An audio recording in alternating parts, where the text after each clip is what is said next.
all they knew how to do. So they did it the way they had to do. Big Mama, when you did something, no, I'm not arguing. That's what I'm saying. I'm not saying that the church as a whole, we have issues that we need to work on. Everything got issues. But instead of criticizing the church, let's be impactful to show something different. It bothers me. Because guess what? Because watch this is what I do. I can't say to anybody else. But my church is not judgmental. We love God. All of us are sitting fall short of the glory of God. I believe it. One of our statements of my church is, there's nobody more important from the pulpit to the pew, to the back door. All of us are God's children. That's one of the things I teach my membership. I teach my church. Because we're all God's children. All of us are flawed. All of us got issues. But you got to also take into consideration, what is the black church to the black community?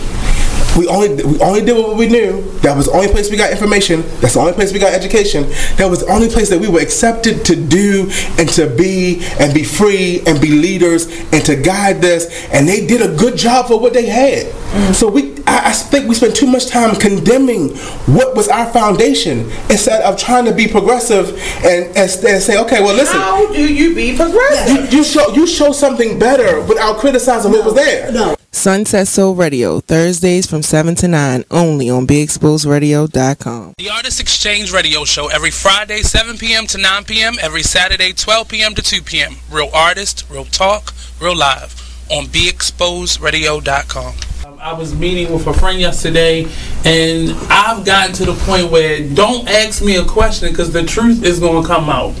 Exactly. Just don't do it. If you ain't looking for the truth, don't come to me. Don't do it because I can't hold my tongue. And she wants to be this stylist, boutique, but you're not doing anything in that nature, and I can't take you seriously if you're not doing those things. And I understood why people didn't take me seriously, because I found myself in somebody else's lane. I was good at what I was doing and what I wanted to be, but I wasn't doing it for me. So how can I ask you to take me seriously if I'm living in somebody else's shoes? And nobody can do what you do, and I think that that's a big problem that people face now. Like, you see what somebody else is doing and you want to do that when that's not your lane. That's not your lane. That's not what you're supposed to be doing. But it's popular, it's getting that person money, it's getting that person applause. Oh, I want applause. I want money. Let me stand over here behind them. And then a lot of times people aren't honest with themselves either. Like, I was thinking earlier today, I've been woke for almost 2 days, so so you get honesty,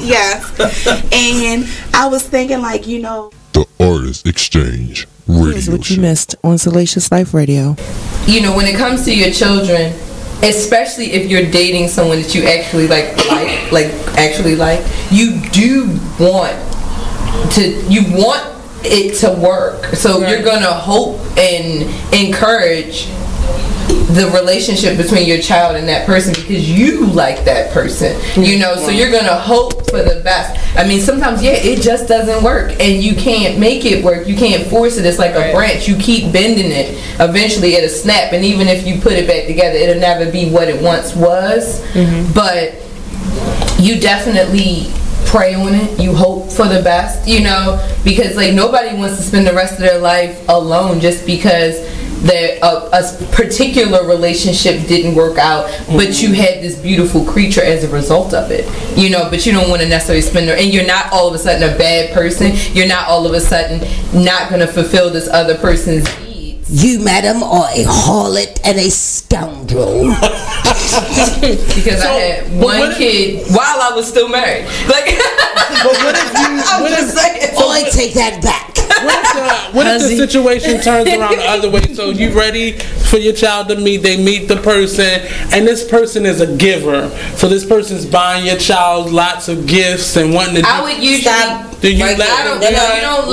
You don't like if it's a birthday or some sort of holiday or something like that. Okay, and they want to get them a few things or get them something. Okay, but just on like a regular basis, like unless it's like Nestle's Quick or something that you can get from like, you know what I'm saying, or like Kit Kats or something like that. Like, no, don't spend a lot of money on unrealistic. I'm sorry, it's unrealistic. Like, don't try to buy his. Tune in live to Salacious Life Radio every Wednesday from 9 to 11, only on BeExposedRadio.com. Whoa. The moment my son saw a redwood tree. It's huge! Is the moment I knew that for him, You can't even see the top of that thing! even the sky has no limit. There are some moments only the forest can inspire. Find yours at discovertheforest.org. Learn about forests near you and discover cool things to do when you go. Your moment is out there. Find it at discovertheforest.org. Brought to you by the U.S. Forest Service and the Ad Council. There's a rumor going around that Tyler Perry and Oprah are beefing. Well, let me tell you about this. Tyler, okay, told Oprah, bitch, if you don't have my money, we're going to have a problem. Ooh. Oprah said, what is the problem? Ooh. You said if I don't have your money, there was going to be a problem. So Oprah is standing her ground like, bitch, I'm in charge. You know, you may have a $250 million studio over there that you film all your shows and movies and stuff on, but I have the empire. That's what Oprah said. Oh, these are her exact words. Allegedly. I made this up. But allegedly. I made it all up.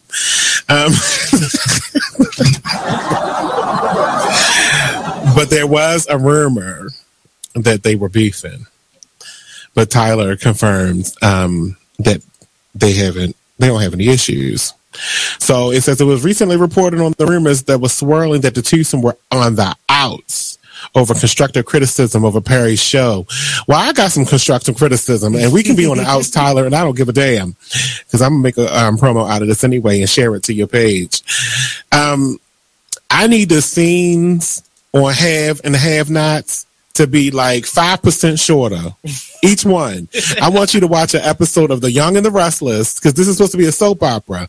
No one's dialogue on The Young and the Restless is like this. You don't have to talk about the random plant in the corner for 25 minutes on one damn scene. They talk about random plants. It was a blood stain on the floor for 5 episodes. I can't take it. We need to pick this up. I'm sorry. I love the Have and the Have-Nots, and I continue to watch it in its 5th season. But I get so mad when I can go get myself a glass of water and come back, and he had just started the next sentence in his first paragraph. I can't stand it. They just want to get the point across. It's not but you don't get the point for 4 episodes. It's too much.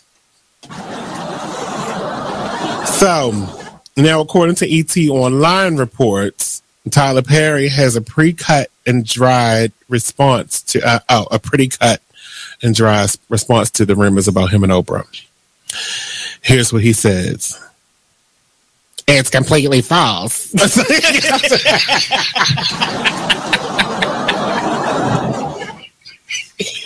was that? That was your Tyler Perry impression? Oh, God. What? That was my Medea voice. Oh. Nothing is accurate in this article except for mine and Oprah's names. That's what he said. I mean, you see what I mean? You gotta stick around. I mean, every Tuesday at 7 p.m. I mean, they pay us to do this, so we go off every week. Right here. It's a family affair if you want to look at it that way. It is. I totally agree, and I believe I believe that this wisdom on the wall is going to be a movement, and that's what I believe we are doing. Is we're creating a movement where people essentially, even after we've presented in these workshops, then they'll be inspired to sort of document some of the things that they've gone through and empower somebody else. So it'll be like a chain effect. So they'll see that, you know, we were just 3 women who have gone through various things and experiences in our lives, and we just took the opportunity to sit down, put it in a book, and then it'll be a movement, and then other women will be inspired to do the same thing. Let me tell you, we are better together. We are so much better together, family. I'm telling you. When we band together, put our resources and our experiences together, we can create a movement, and that's what it's about, inspiring people to do more than what they currently see of their own lives, that they can do so much more. So yeah. You are exactly right. Be Inspired Radio Show. Tune in every Wednesday from 7 to 9 p.m. Check out this flashback from the Artist Exchange Radio Show. That's the biggest thing, is just empowerment. Just get off of the begging line. Just be proud and just get our pride and our dignity back, because as a child, we're taught how to go and beg for a job. Our parents, they literally taught us how to make sure you pull your pants up. Me, I'm 6'7", so I'm a bigger man. I was always taught how to not be threatening or intimidate people when I go into different interviews or different scenarios. And so we're literally taught how to condition ourselves, condition our speech, everything, in order to go and beg these people for a job, because we know when we walk in the door, I have to tear down 10 stereotypes before I get past hello. So we need to eliminate that. And we need to eliminate that, and the way that we do that is employing ourselves and employing our brothers and sisters. And so that's our mission, is group economics, uplift ourselves, because I can't empower anyone until I empower myself, and change from just being willing, because it's in my heart and my passion to see my people succeed and see us do better and change the social order, because I know that we are not supposed to be on bottom. I understand who I was. I know I didn't fall out of the sky and land on a plantation. So when you have knowledge of self and you know who you are and what you come from, it's frustrating more than anything to see us in this position. Tune into the Artist Exchange every Friday 7 p.m. to 9 p.m. every Saturday 12 p.m. to 2 p.m. live on BigExposeRadio.com.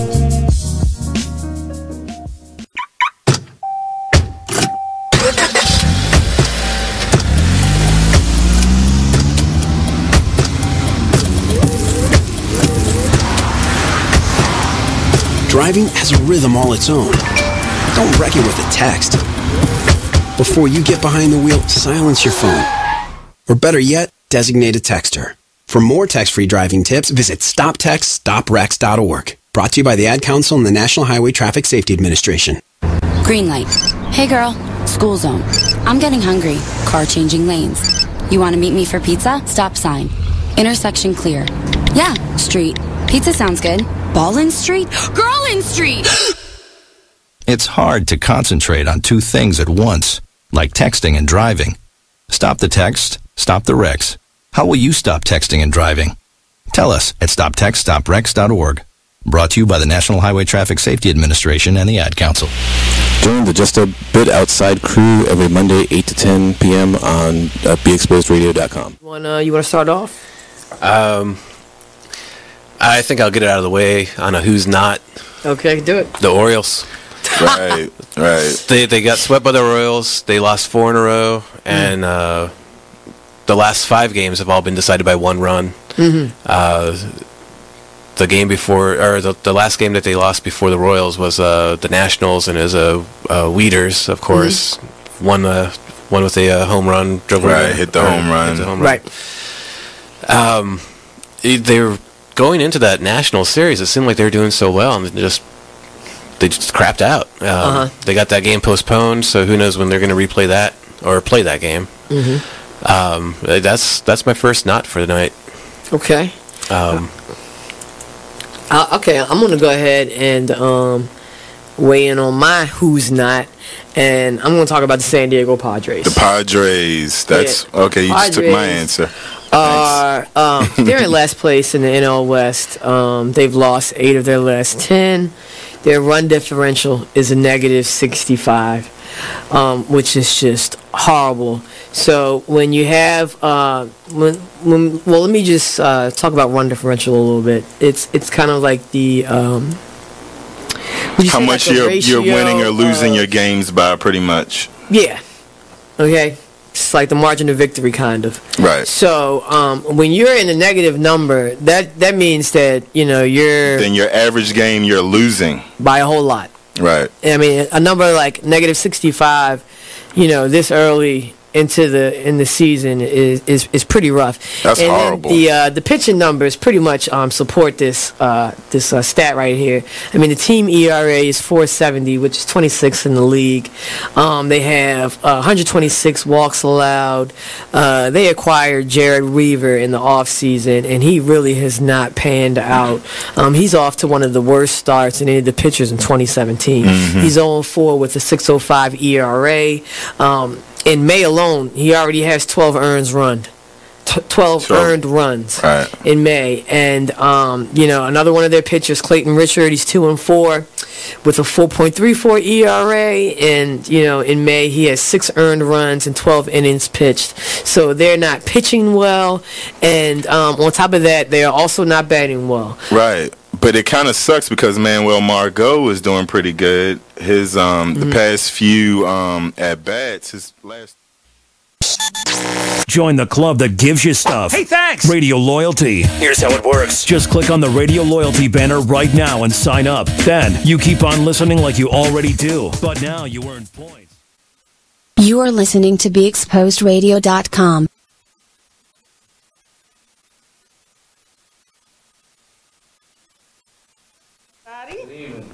Welcome to the Be Exposed Radio Open House. If you're not en route to be here, then you should be. I'm sitting here. Oh, wait. First, everybody knows me by name, but y'all don't really know me by face because I'm not really sitting here all the time. But I am Nicole, the lead engineer for Be Exposed Radio, and the one that everybody talks about when I you watching shows and they say I'm be strict, but I'm not.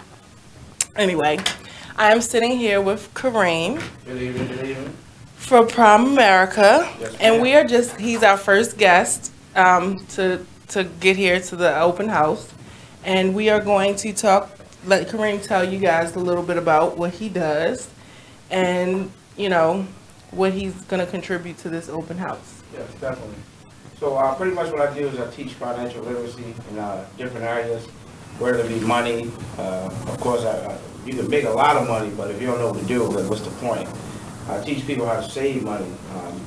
I started doing this about 7 years ago, and I never wanted to work my entire life. So the average person works about 30 to 40 years. I don't want to work 30 to 40 years. I'm 36 currently. That's how old I am. You are the same age? Well, yes. Good. My question would be, how long do you want to have to work? I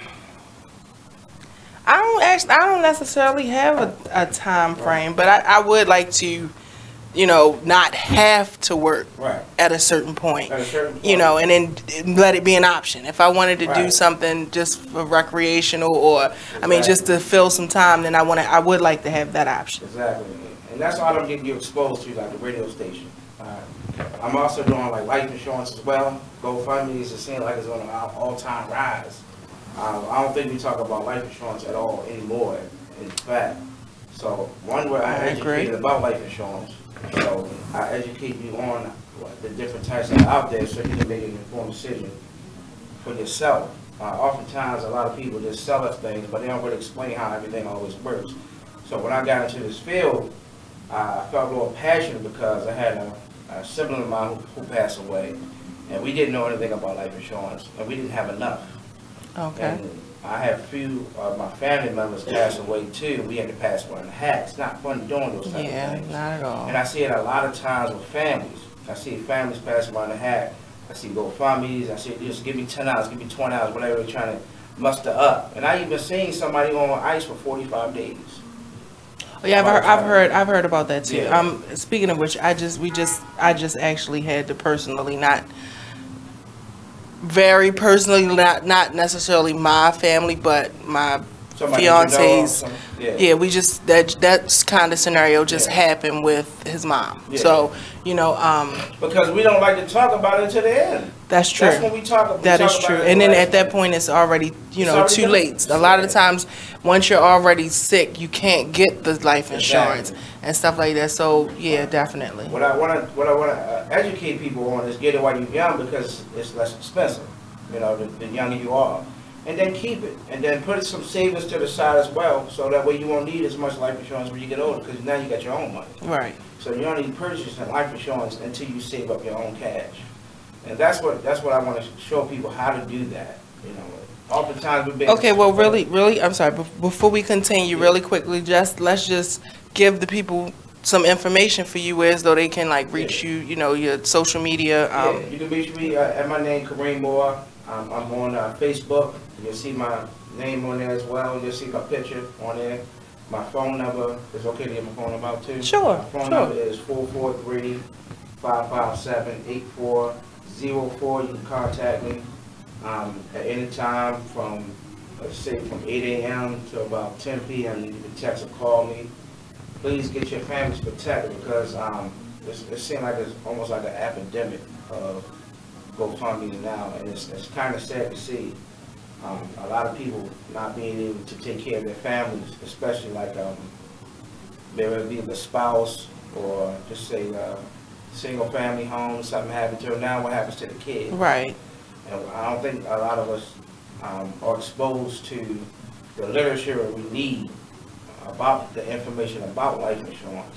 So that's one of my passions, is just to help people as much as I can to be exposed in those areas, and also ultimately learn how to put money away for the quote-unquote retirement. Right. Because retirement is not really age, it's really a number. Because if you think about it like now, if you had $5 million saved, would you really be here? No. Probably not. Probably not, right. I ain't gonna lie to you, I probably wouldn't be sitting here talking to you guys either if I had that much money saved as well.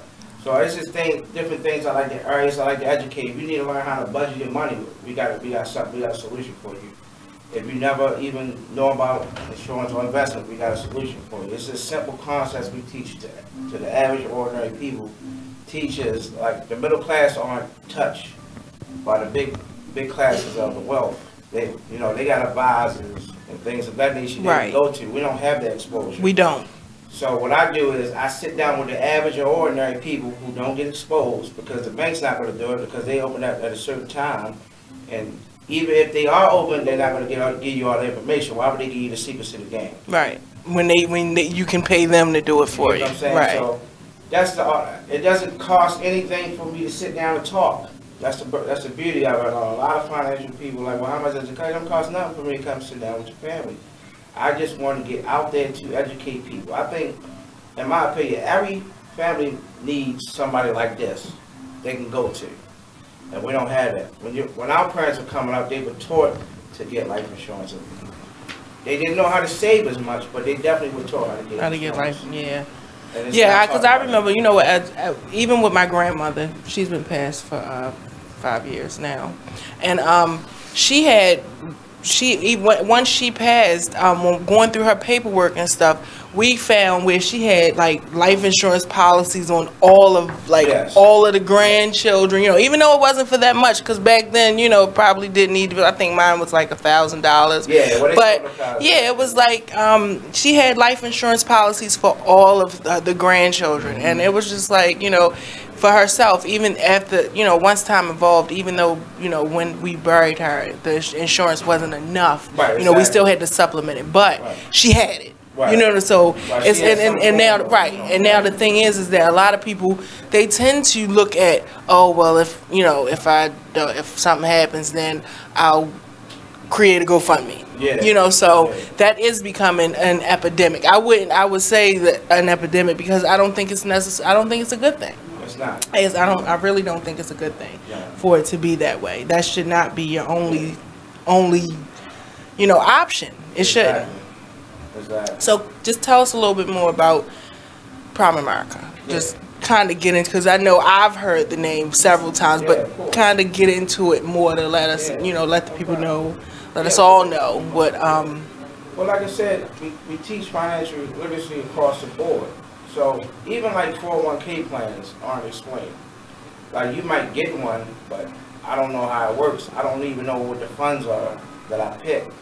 Because think about when the job gives it to you, you looking around like, okay, what I choose? Mm-hmm. Okay, and then you wonder why, okay, mine's, and man, you get one together, yours outperforming mine. I'm like, well, what's going on? I don't understand this information, but we get it. we get it all the time, but we're not educated. Nobody actually sits down with us and goes through the ABCD. So that's one of the ways we help educate. We want to retrain your mind on the information that's provided to us, but we may not be exposed to how it actually works. Okay. Even in an insurance policy, you might get those things, but you don't know exactly how your policy works. We actually look inside and show you step by step by step how it actually works. So that's what happened to me. Like even like my car note, 7 years ago I owned a Jaguar, okay? And I didn't know how. I just bought the car because I could afford it.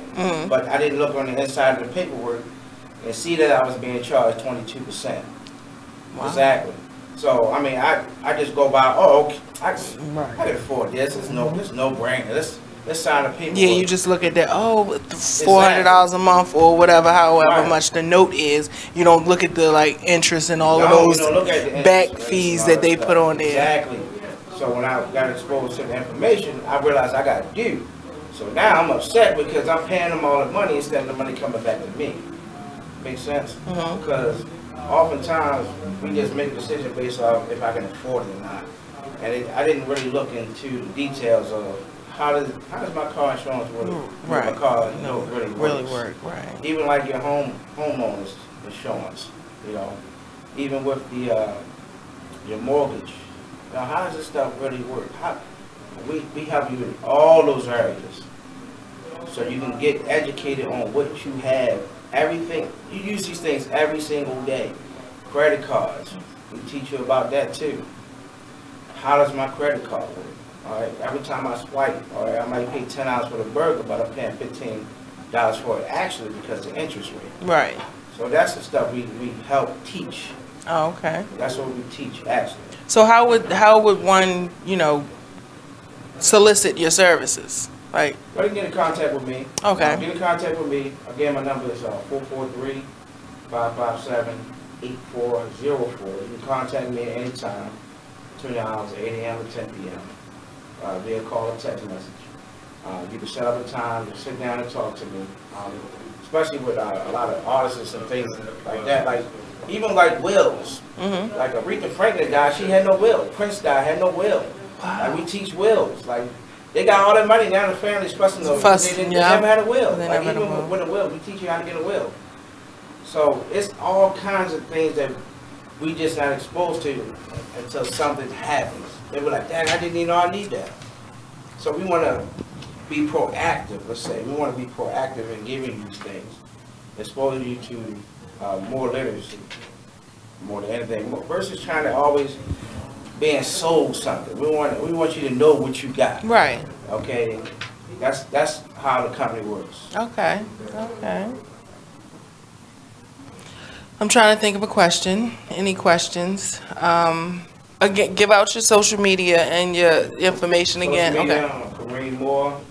My number is 443-557-8404. You can pretty much, you can inbox me on Facebook if you need to. If you got any more questions, you can contact me there or text me.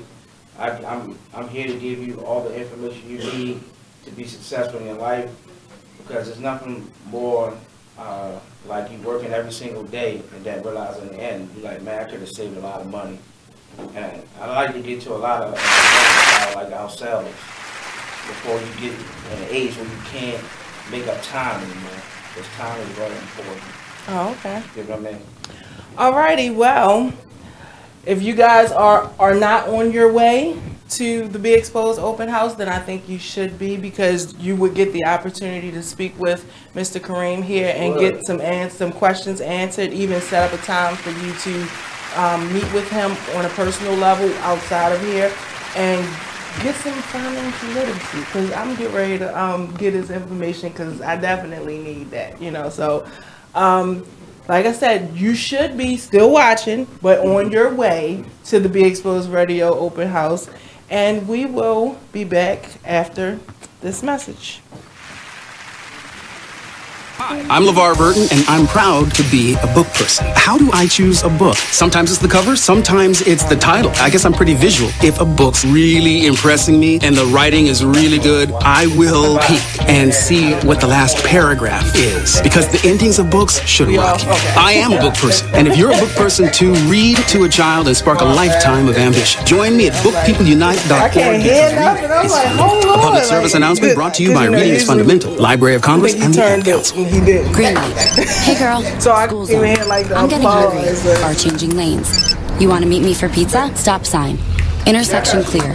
Yeah. Street. Okay. Pizza I'm definitely. I'm serious. I'm serious. I'm getting ready to. It's hard to concentrate on two things at once, like texting and driving. So just Stop the text, stop the wrecks. How will you stop texting and driving? Tell us at stoptextstoprex.org. Brought to you by the National Highway Traffic Safety Administration and the Ad Council. Hey everybody, check out what you missed on the one and only Be Inspired radio show. So, since we're talking about the book, can you give people a synopsis of what the book is and what's the name of the book again, and then what it's about? The name of the book is From Trial to Afflictions. More than one, because there were more than one afflictions. Yes. The book is talking about, actually, it's my life story. And I have to add in there that when that prophet told me, he said, tell your story, write the story. He said, and God said, tell your addiction. Now, see, I'm not going to tell the addiction because you have to get the book to read it. But it was about deliverance. It was about all the,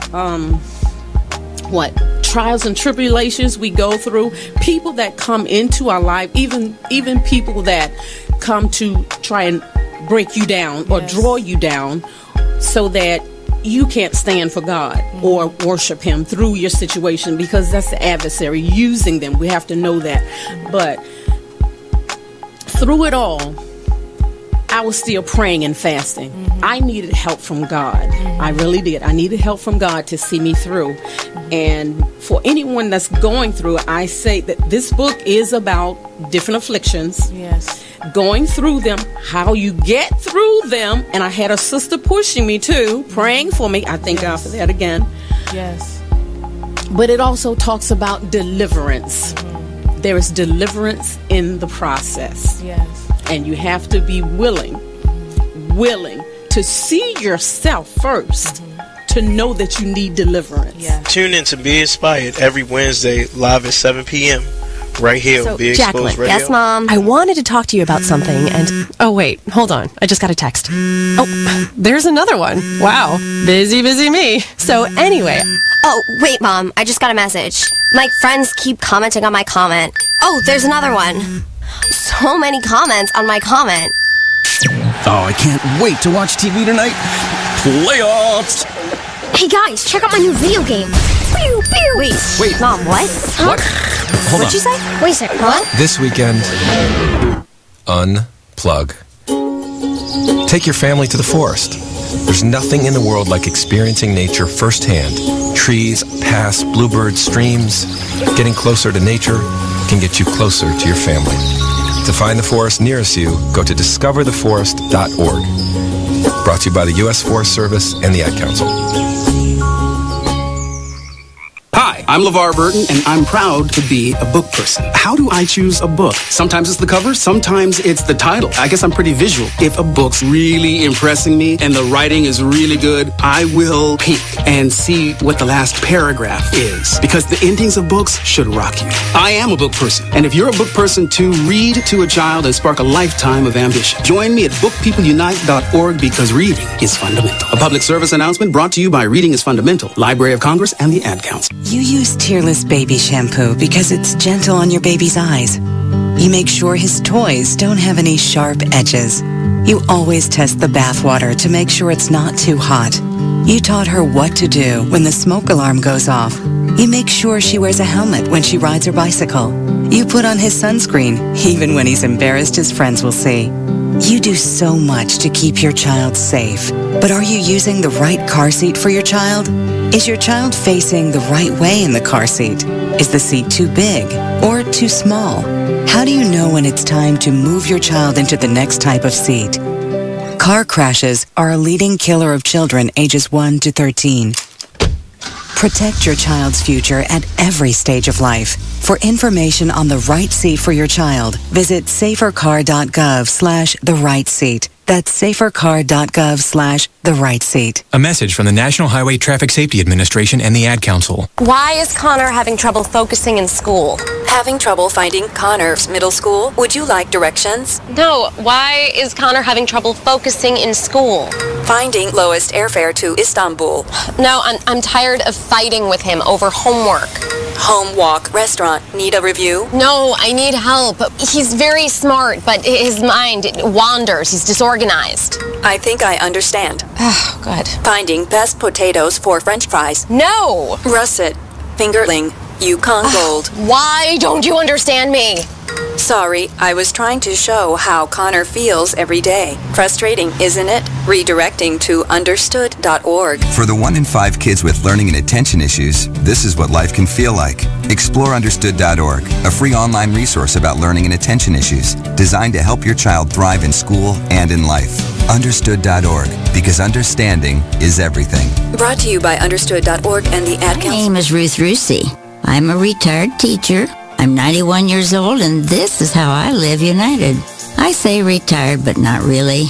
Once a week, I read books to children as part of United Way's education program. Reading to a child creates links between language and literacy. It creates a bond between grown-up and child. And believe it or not, it prepares them for a better academic future. Oh, we read about frogs and flies and pigs with wings, all sorts of juicy stuff. It's a joy to watch all those little faces.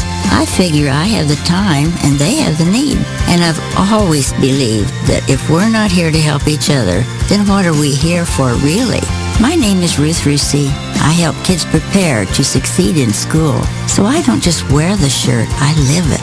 Give, advocate, volunteer, live united. Go to liveunited.org. Brought to you by United Way and the Ad Council. My name is Meera Batra. I have been in this country 32 years, and this is how I live united.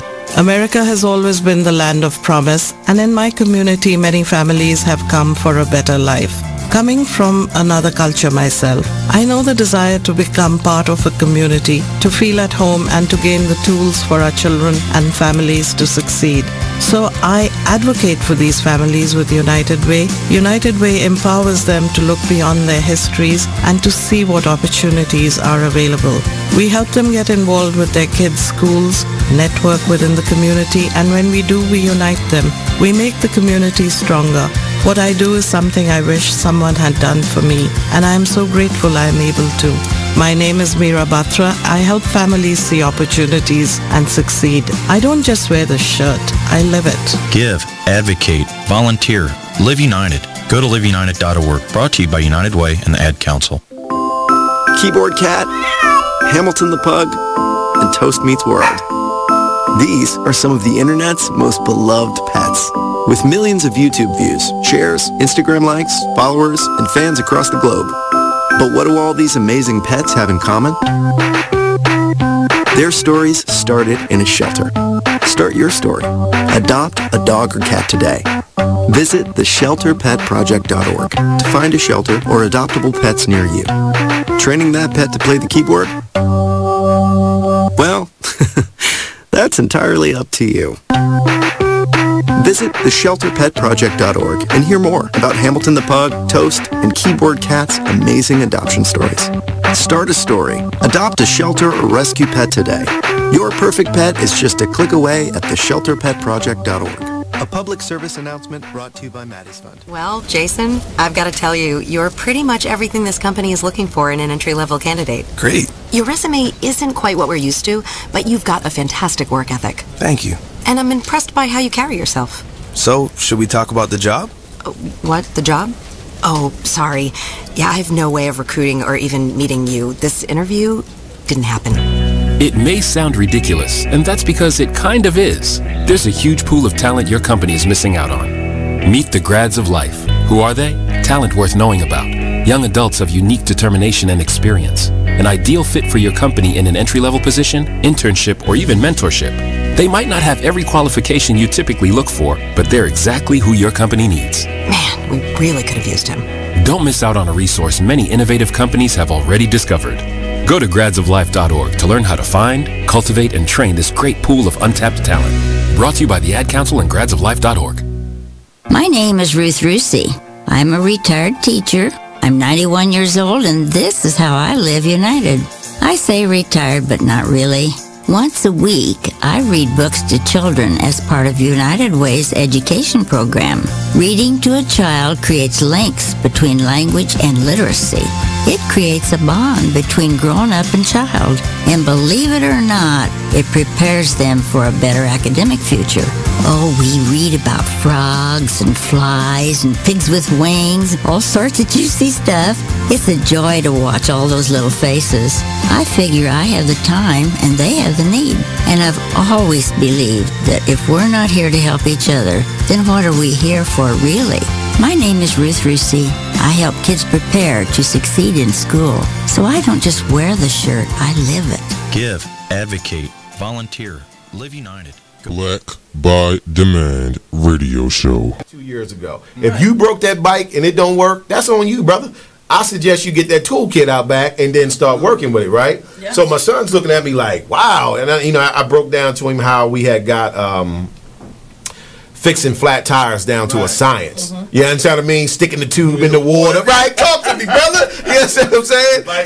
Yeah, you know, critical thinking. And see, and we look at that now, and like kids, they not as, you know, they not as on hands like we were back in the day. That's because nowadays you don't have to put the bikes together anymore. They can come assembled. Yeah, everything's coming assembled. In the store, they ask you like if you want it already assembled. Right, right. Back then, you just got the box with 1,000,000 pieces. Right, and today I don't think they could work with that. It's just like the thought process. Nowadays, you get a bike that's already put together. Now, when you were younger, you had actually had to put this bike together. You got to put it together. That basically closes your mind into learning how to do something. Yes, yes, so now you're giving it something. So, okay, you take this, and this is what it is. Right, so now we have to run with this instead of teaching the child, this is how you put this together so you see the result as this. Right, right. Critical thinking. I like that. So look, not to cut you off, Miss Denise, but let's go to our first commercial break, and then we're going to come back and finish talking about critical thinking. Whoa. The moment my son saw a redwood tree. It's huge! Is the moment I knew that for him, you can't even see the top of that thing. even the sky has no limit. There are some moments only the forest can inspire. Find yours at discovertheforest.org. Learn about forests near you and discover cool things to do when you go. Your moment is out there.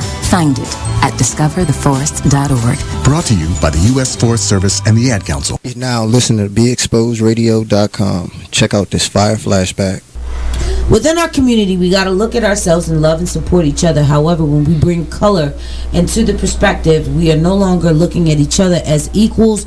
We are dividing ourselves even more so than what society divides us. We're already divided with inequality, not unequality, but inequality within a system that is meant to keep us down.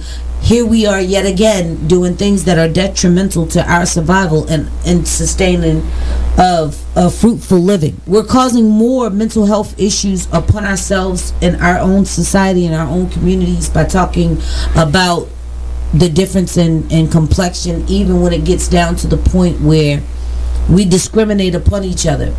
I've often felt that I have been discriminated against, even with my own people, when it comes to me going into a business that is black owned and black operated, and I get up service and then I never want to return and into that establishment because the service was so up. I support those who support me. It doesn't matter what color you are, what race you are. If you are a peaceful person, peaceful, loving person who believes in equality, I will love and support you with the same effort. However, being black and supporting black and acknowledging that I love the... Make sure you check out McLean's Couch every Tuesday at 9 p.m. on BeExposedRadio.com. Be Exposed Radio.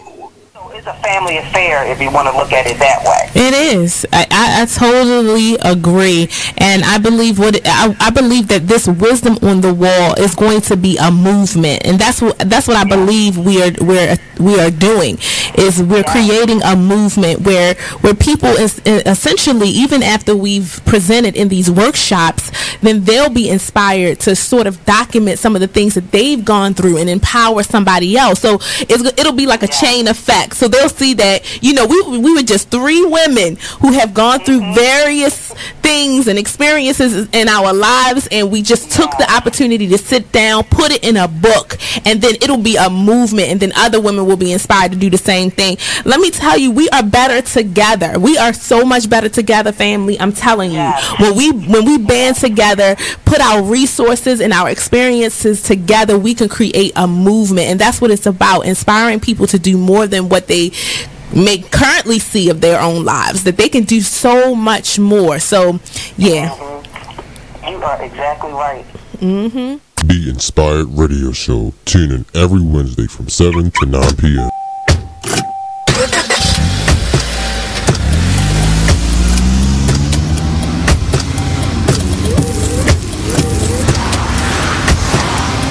Driving has a rhythm all its own.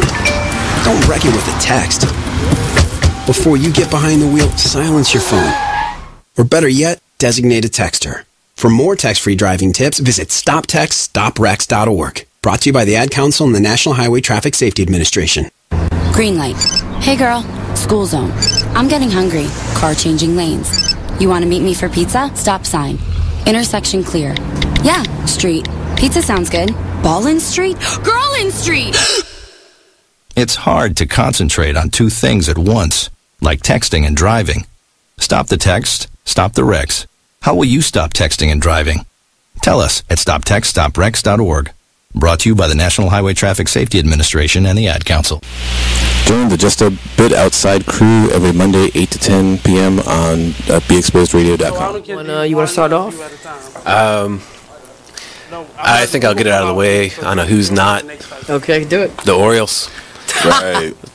They got swept by the Royals. They lost 4 in a row, and the last 5 games have all been decided by 1 run. The game before, or the last game that they lost before the Royals was the Nationals, and it was Weeders, of course, one with a home run. Hit the home run. Right. They were going into that national series. It seemed like they were doing so well, and they just crapped out. They got that game postponed, so who knows when they're going to replay that or play that game. That's my first not for the night. Okay. What's your first time doing radio? Okay, I'm going to go ahead and weigh in on my who's not, and I'm going to talk about the San Diego Padres. The Padres. That's okay. You just took my answer. They're in last place in the NL West. They've lost 8 of their last 10. Their run differential is a negative 65, which is just horrible. So when you have well, let me just talk about run differential a little bit. It's kind of like the how much you're winning or losing your games by, pretty much. Yeah. Okay. It's like the margin of victory, kind of. Right. So when you're in a negative number, that means that you're. Then your average game you're losing by a whole lot. Right. I mean, a number like negative 65, this early in the season is pretty rough. That's horrible. The pitching numbers pretty much support this stat right here. I mean, the team ERA is 4.70.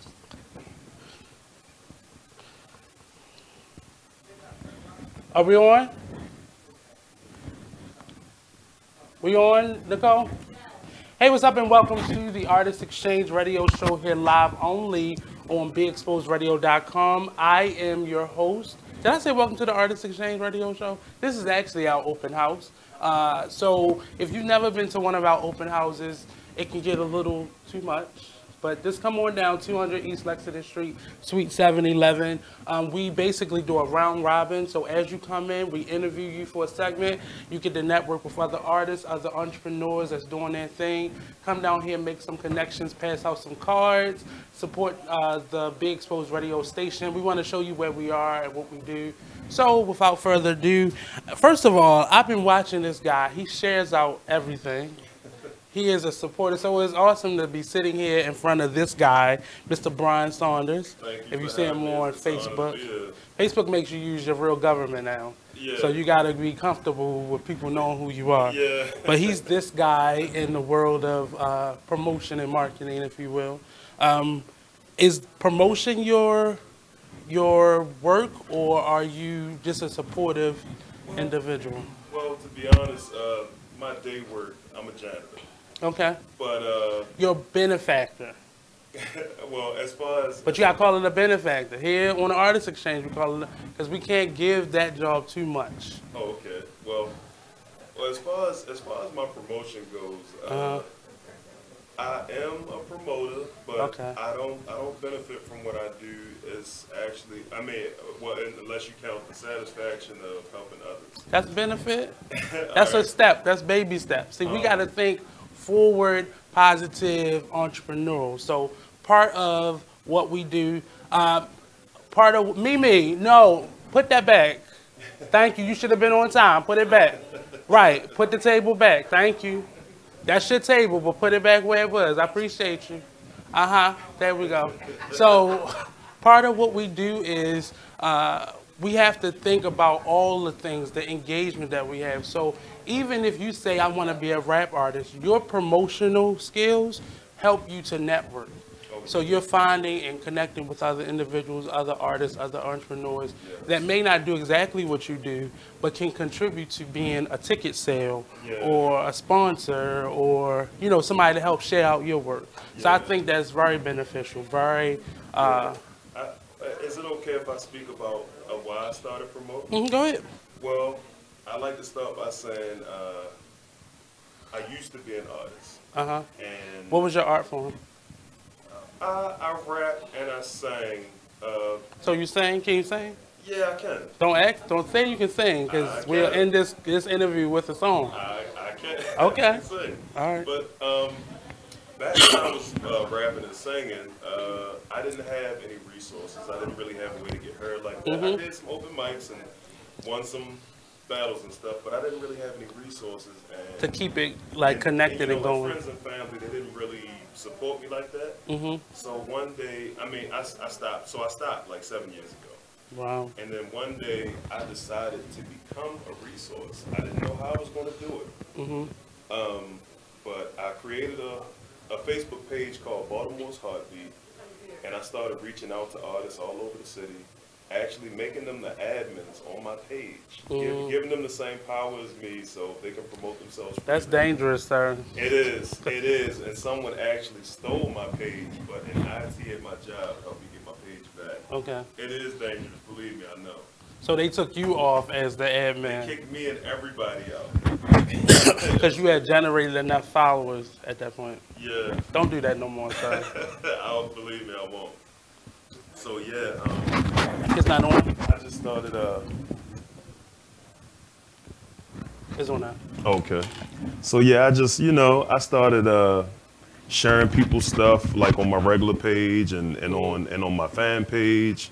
And then Rebel Rel, shout out to Rebel Rel. It's because of him that I know about a lot of things going on in music and in Baltimore. But yeah, he started adding me to a lot of groups. So then I started sharing stuff in groups. And then I began to watch how other people were doing it. And I began to teach myself how to make promo videos and stuff like that.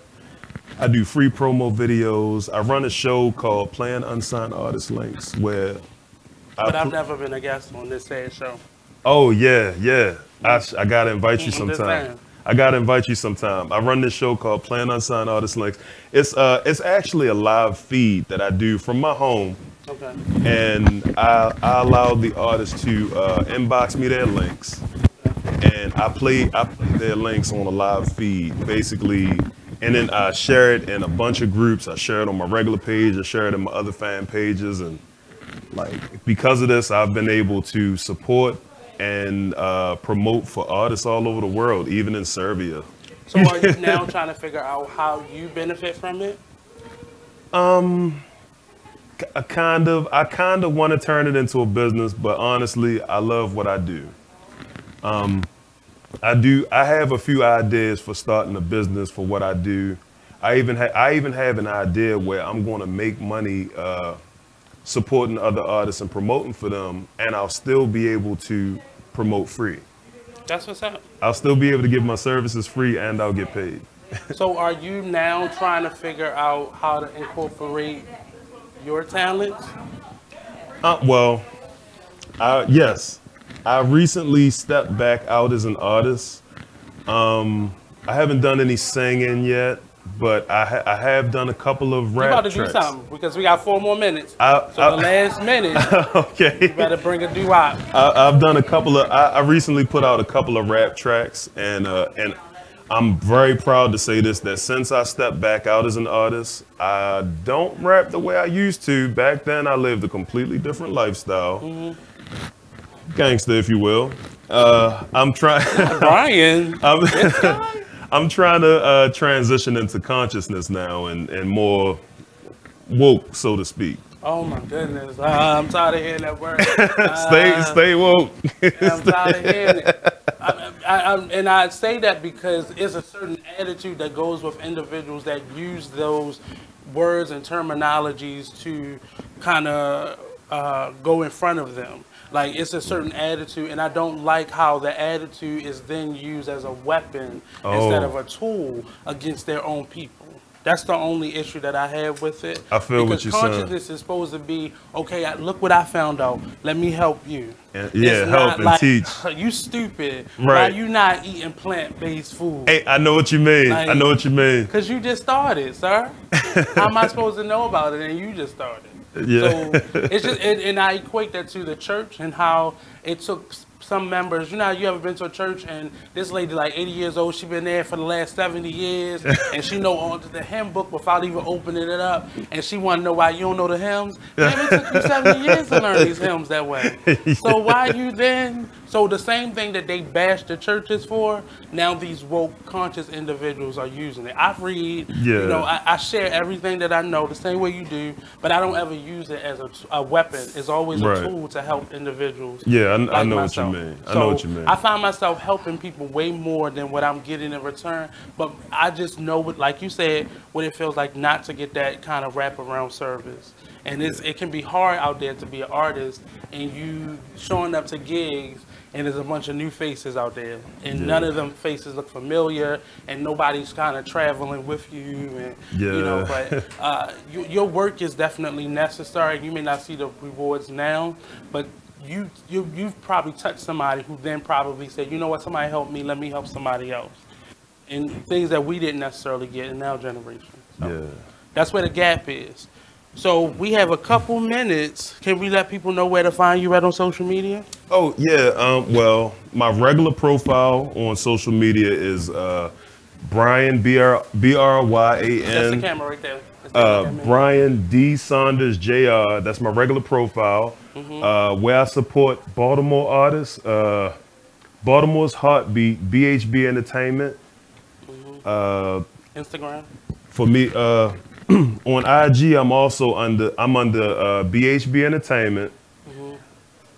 And he steals your work and shares it. I'm gonna let you know this. Yes. Guilty as charged. I will download your stuff without your permission, but it's to benefit you. I'll make a promo video. My work all day, every day. I'll make a promo video and I will feature it on my page or whatever I have going on. And, you know, I'll share it in multiple groups to benefit you, to get your name out there. That's what I do. So in the last moment of this segment, we're going to actually hear this gentleman sing, because he said he can sing. And I'm a person that tests things out. So because he shared so much of my work, I'm here to share him. So can we get a little one step? Okay, let me think of a, I don't even know where to start. And you don't have to be full voice because the mic is right there. Okay. I guess I'll do one of my favorite songs. Remember Woody from Drew Hill? I'm going to sing one of his April Showers. That's one of my favorite songs. One of my favorite Baltimore artist songs. All right now. Hope I can get it right. I'm on the spot. All right. Loving you is all I need. Never take your love from me. I think I would lose my mind if you would go away. That's enough. That's enough. Okay. You gotta go to his page to figure out the rest of it, to find out the rest. So we're gonna take another quick break. We have some other artists that's joining us, so we'll be right back here with the Be Exposed Radio Open House 2018 and August 24th. So don't go anywhere. We'll be right back. All right. Thank you very much.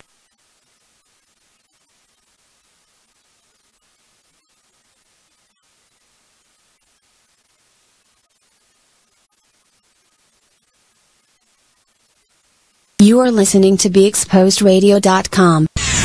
We're rewarding you for something you already do, listening to us. It's radio loyalty, and it's an easy way for you to get free stuff. All you do is sign up. Go ahead and click the banner now. You'll earn points as you listen. Points you can trade in for great products and services in the Radio Loyalty store. You can earn even more points when you share your favorite station with friends on Facebook and Twitter. Radio Loyalty. It's free to sign up, so click the banner to join now.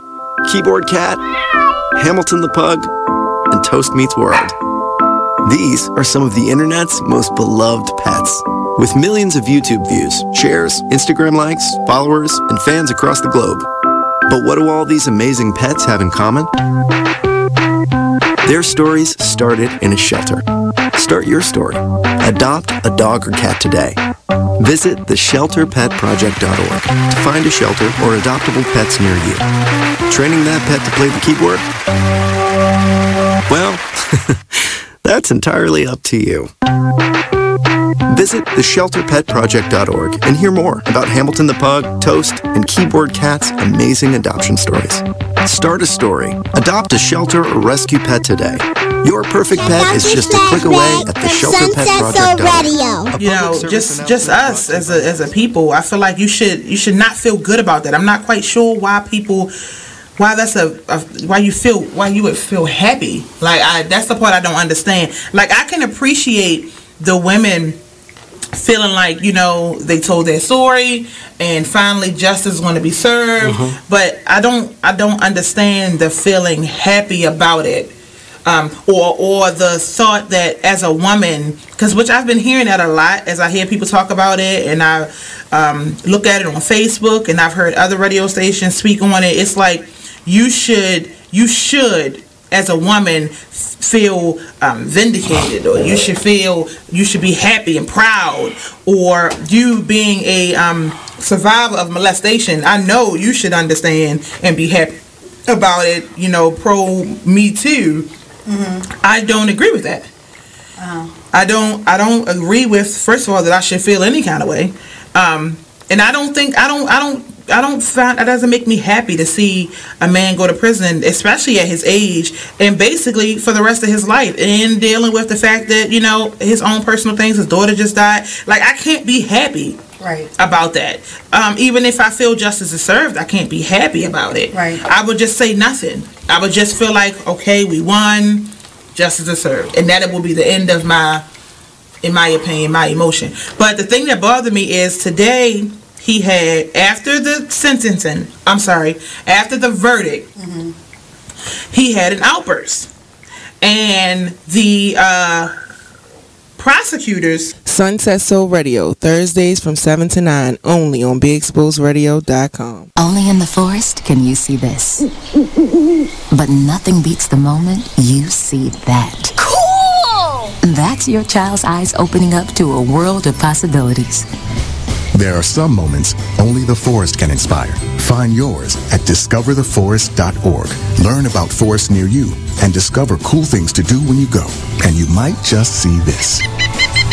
Visit discovertheforest.org. Brought to you by the U.S. Forest Service and the Ad Council. Are you thinking about getting your GED diploma? Well, here at the GED Pep Talk Center, we've got a number of pep talks that can motivate you. Sometimes things don't always turn out the way you want them to. You know that feeling? People look at you and don't believe in you.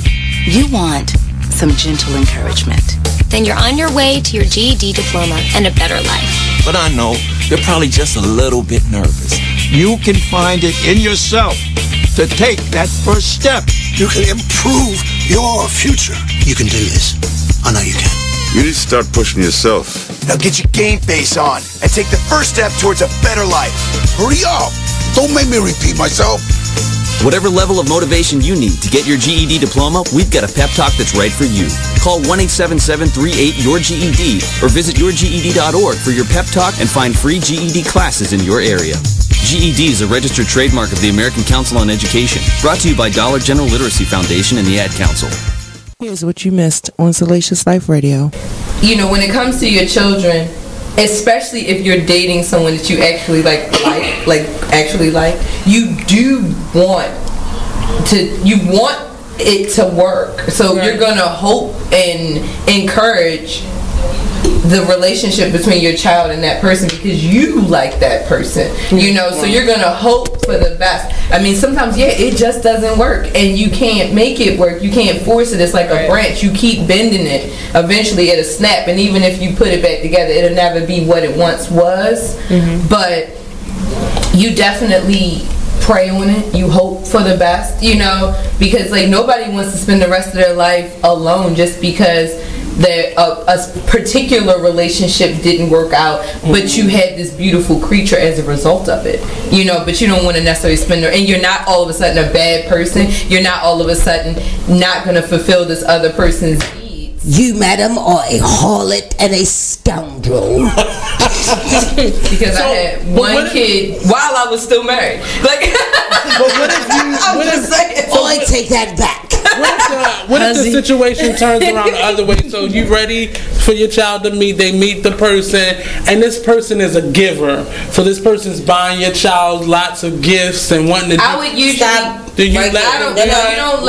You don't like if it's a birthday or some sort of holiday or something like that. Okay, and they want to get them a few things or get them something. Okay, but just on like a regular basis, like unless it's like Nestle's Quick or something that you can get from like, you know what I'm saying, or like Kit Kats or something like that. Like, no, don't spend a lot of money. It's unrealistic. I'm sorry. It's unrealistic. Like, don't try to buy his. Tune in live to Salacious Life Radio every Wednesday from 9 to 11, only on BeExposedRadio.com. Business owners, need more customers? Offer fantasy sports contests and generate more sales. Restaurants, bars, hotels, auto dealerships, real estate offices. Whatever your business, fantasy sports contests can help you increase your sales and bring you more loyal customers. Visit Fanify.com or call 888-55-SPORT. Our software lets you customize contests fast and easy for your brand. That's right. Visit Fanify.com or call 888-55-SPORT. That's 888-55-SPORT or visit Fanify.com. Check out this snippet from the new season of Talk Lately with Monty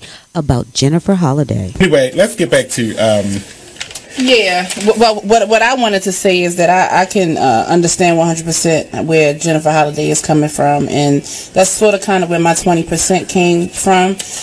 When I basically came out and said who I voted for, I received a lot of backlash. Even on my own talk show, which comes on every Monday from 5 to 7 p.m., I was called a coon. Okay, yeah, shout out for the plug. But yeah, someone actually, you know, they told CJ Bernie that I was a coon, and that really hurt me. I've been called everything from a fat whatever and everything, but someone actually commented on his Facebook I didn't even say that. That's kind of called me a coon, but it's like I like you. It's crazy because I just feel like someone like Jennifer Holliday. I understand why she stepped down, but I'm kind of upset with her because I think she still should have performed. You know, if you're going to jump out there, then stand in your truth. Don't let no one stop you or change your mind about anything. And listen, no one put a gun to her head and made her sign on for that. But it just seems like, you know, she was basically, she was bullied. But see, the thing about it is they will put a gun to her head to not do it. I don't think so. Well, that's what the threat says. You got to say, it's why it's called a threat. You don't know the hypotheticals in there that could happen to you. Why do you think she's not a well-known singer, so she's not going around with security. Since she goes to get her tracks at the mall. Right. You are listening to BeExposedRadio.com.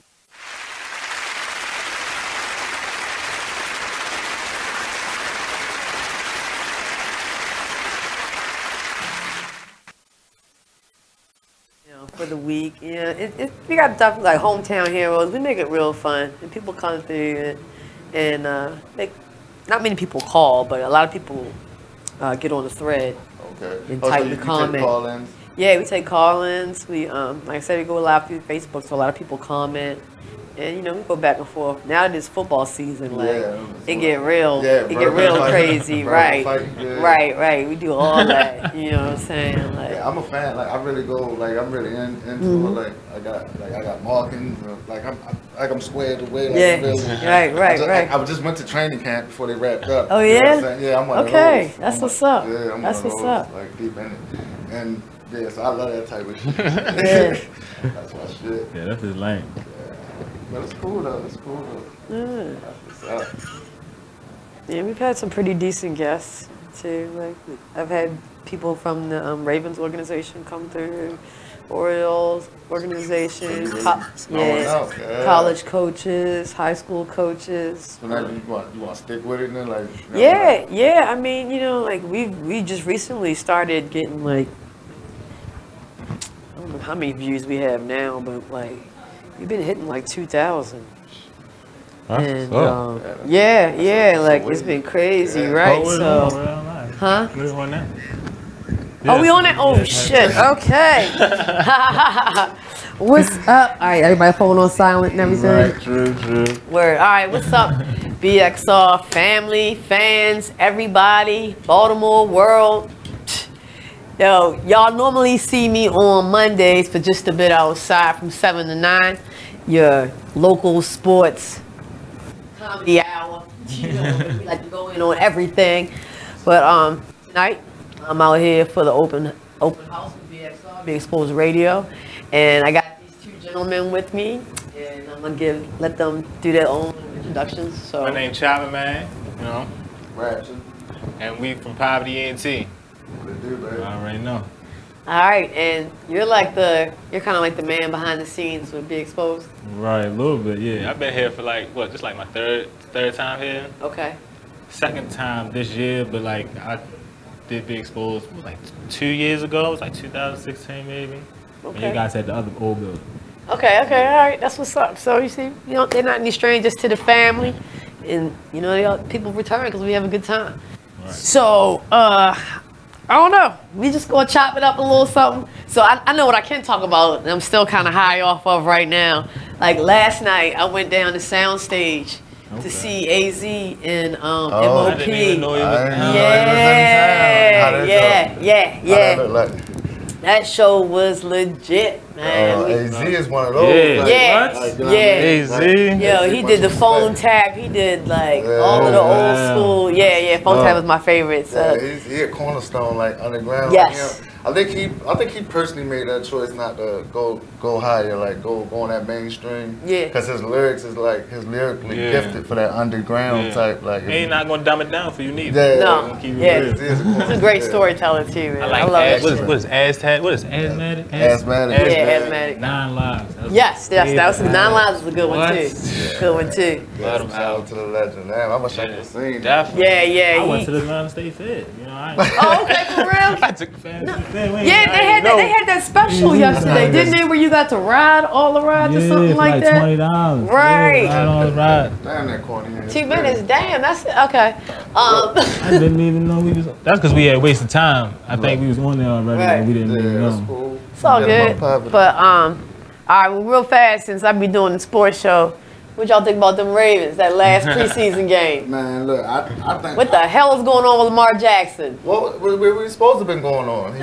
That's what he's supposed to been, running into them little kinks. It's going to be them little kinks. Yes. I seen the boy, though. The boy, he gifted. Once he get that knowledge down, them X's and them O's, let him run around. Like, he when it goes wrong, he still make manages out. So them hits he getting right now, that's what he need. He's gonna be excellent. Watch that little relationship with him and Flacco. Flacco gonna teach that boy, and then that boy he gonna take over next year. So you don't think RG3 has a chance? Oh yeah, he got a good chance, but economically, you know what I mean. He only gonna go but so far economically, and then we already know the roof of RG3. You know what I mean. His roof is only but so far. We only need him long enough to know when Lamar learn that playbook. True that. This weekend, who do we have this weekend? The Dolphins. Oh, yeah, right. Yeah, Dolphins, and then we play the Redskins. Yeah. So, that's a good test, though, because we down there in the low weather. The low going to be hot. They're going to be flying around. So it's good. It's good for Lamar. We're going to be all right. And I love all the receivers. We got so many receivers, like, they fighting each other in practice for that ball. Yeah. Like, I love it. I seen that. You know, the Ravens, they like the preseason champs. You know, wrap it up. Oh, damn. Well, if you want to hear more about the Ravens, check out Just a Bit Outside, Mondays from 7 to 9. I'm your host. Hobby and T. Keish. All right, peace.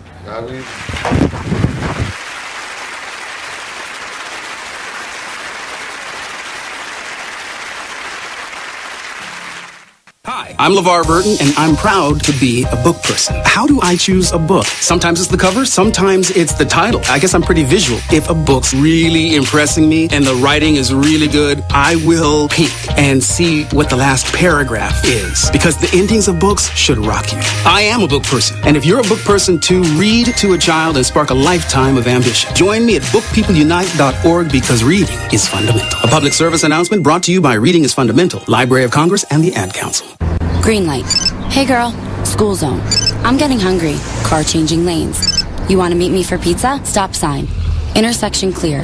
Yeah, street. Pizza sounds good. Ballin Street? Girlin Street! It's hard to concentrate on two things at once, like texting and driving. Stop the text, stop the wrecks. How will you stop texting and driving? Tell us at stoptextstopwrecks.org. Brought to you by the National Highway Traffic Safety Administration and the Ad Council. So, Jacqueline. Yes, Mom? I wanted to talk to you about something and... Oh, wait. Hold on. I just got a text. Oh, there's another one. Wow. Busy me. So, anyway... Oh, wait, Mom. I just got a message. My friends keep commenting on my comment. Oh, there's another one. So many comments on my comment. Oh, I can't wait to watch TV tonight. Playoffs! Hey, guys, check out my new video game. Pew, pew. Wait, Mom, what? Huh? What? Hold What'd you say? Wait a second, what? This weekend, unplug. Take your family to the forest. There's nothing in the world like experiencing nature firsthand. Trees, paths, bluebirds, streams. Getting closer to nature can get you closer to your family. To find the forest nearest you, go to discovertheforest.org. Brought to you by the U.S. Forest Service and the Ad Council. Thank you for tuning in to BeExposedRadio.com.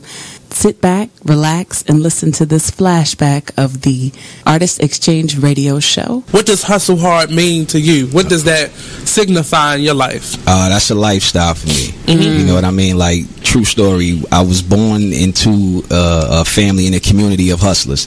Now let's get focused right quick, because when people hear the word hustler, they confuse it with con artist or something negative. So they like to call people entrepreneurs, right? But the definition, and I'm paraphrasing, but the definition of hustle is forced movement or to be hurried, right? But we're not talking about just pushing other people. Sometimes you got to push yourself, and that what makes you a hustler. True story. So the thing about it is, like, when it comes to hustling, listen, quick story. I used to go buy juleps a lot, right?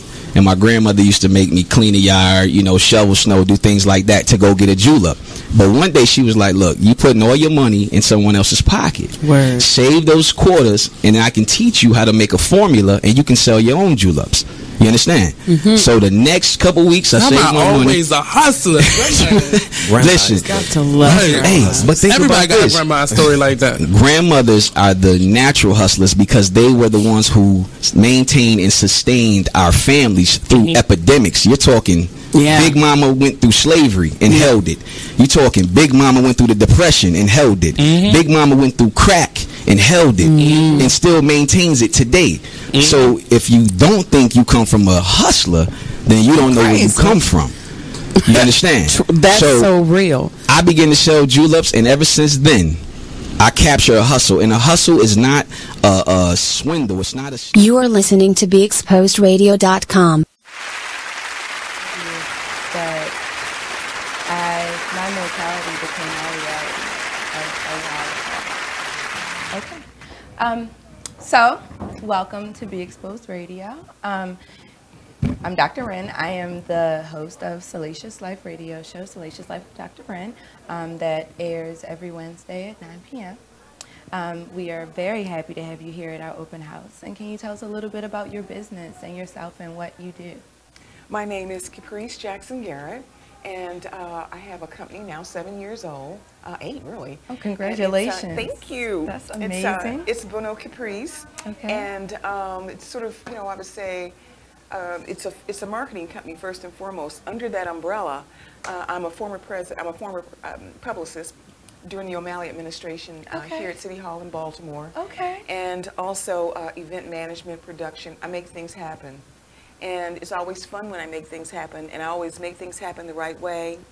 And then also, more interestingly, I'm a marketing strategist. Talk to the camera. Oh, I didn't even see a camera. I didn't know Hi, there was a camera. Hi. Hi. Sorry about that. Yeah, so let me talk to you, camera. I'm Caprice Jackson Garrett. The name of my company is Bono Caprice, LLC. And we're now entering our 8th year. And it's marketing, first and foremost, under that umbrella as a former publicist here with the O'Malley administration in Baltimore at City Hall. And then I left there and I've opened a couple of museums. So in my toolkit, you have event management and production, public relations, strategic marketing, and fashion curating. And so I curate a designer, this wonderful, amazing pool of talent that we have flowing in every artistic genre under the radar, you know, underground here in Baltimore. It's not visible on the surface. That's probably why you don't see it on the 6 o'clock news. But anyway, it's so much talent here. And so the ilk that I deal with are basically jewelry, apparel, and accessory designers. For the 7th year in a row, I've been co-producing the Fashion Market at Artscape, which is the largest East Coast outdoor arts festival in the country. It sure is. Drawing 350,000 people over a weekend. We get, what we do is we provide a platform revenue-generating new economy stream for this category of talent. So we set the marketplace up for about 25 designers from all over. We're getting them from, you know, places further and further as we kind of, you know, move into this annual event becoming a historical one, or just, you know, having some history. Absolutely. And also, I mean, Artscape has been around 28 years. And this is the first. This is the first time it got rained out ever. Ever. Right. I mean, they had to shut it down. It's usually 500 degrees outside. I don't think I've missed an Artscape no matter where I was in the world. I made my way back. There's 2 art festivals I will cross oceans for. Artscape and Spoleto. Yes. You know, like I would cross oceans for it. I love the way Baltimore's talent, I mean, it started off as just the senior showcase and how it's grown to be this collaboration and a collective of just, not to keep with the alliteration, but just these creatives. You know, it really is a collaboration of creatives. And Baltimore is so special in that regard, and I think it should toot its own horn a little bit more. Just a little bit more than it does. I mean, we have the Maryland Film Festival, which is one of the biggest and largest and most popular film festivals in the country. You know, people don't realize, and a lot of the producers that are showcased there are local. You know, like there are a lot of things, local talent. A lot of people don't realize, you know, just some of my own love is the architecture in Baltimore. Baltimore is the second oldest city in the country, and was the first to have a sewage system. The architecture here predates most of what we see. People, when I lived in New York, people used to say, oh, you know, you're from Baltimore. Baltimore looks just like Brooklyn. And I'm like, Brooklyn looks just like Baltimore. That's right. That's right. You know, so like this is very much a pioneering city. It's an innovative city. Very much it's so. a creative city. There's so many firsts that have occurred. The first umbrella was made here. The first gas light was lit here. It used to be really, in terms of fashion, an A market. I mean, when you had something, a tag in your clothes that said made in Baltimore, like in the, I would say turn of the century through like the 50s, the 60s, early 60s, because they used to do all the clothes for the soap operas were coming out of Baltimore. Absolutely. And it's really interesting. Well, we could get off into fashion, but I want to kind of ring back to another project that's really touched my heart. That we there's the the Fashion Comes to Light Collaborative. Okay. And we established ourselves 2015. Okay. And what we do is basically a version of an emerging trend that I think is best labeled or the categorically sustainable tech fashion. I love that. I'm a lead AP. I'm all about sustainability. Yeah, me too, because I think that's the wave of the future, and it's Absolutely. so exciting. It is exciting. So what we do? It's thought-provoking. Yes, it is. And edgy. It's edgy, and it's also speaking to maximizing our resources. Absolutely. You know, with this whole trend with repurposing and at every email I send, at the end it says, reduce, reuse, recycle, replenish, restore. Yes, yes. You know, and I mean it. You know, like those words really ring true here. It's very and I love it. It's very, very futuristic. I think it is the future. So what we focus on, what I do is I work with a selected, well, I curate, not so much clothing, but the talent that makes the clothing. That makes the clothing. So I get them together with the directive being to integrate low light technologies and reflective materials, non-traditional, alternative, absolutely, found objet. And this is what we come up with. And so we have a light artist, we have a live artist who embellishes the human form with, you know, plants, flowers and that. And so we've done maybe 6 live installations around town over the last 3 years. Okay. And we've done all the Light Cities. I don't know how much you're... Yeah, no, we're very familiar with Light City. The curator for Light City was on a sister show of mine here at Be Exposed on Just a Bit Outside during the Light City installation when it was here. She was on her show, and I listened and got a lot of information about Light City. Is beautiful to me, but as an artist, that's just what it is. You know, I love finding different mediums. You know, to you know, really express one's thoughts and feelings. So try to keep my eye on the camera, but I know it's so much going on, and we have like, you know, I think we have like 30 seconds or something. Yeah, so I knew we were getting ready to finish up, but I definitely want to say thank you.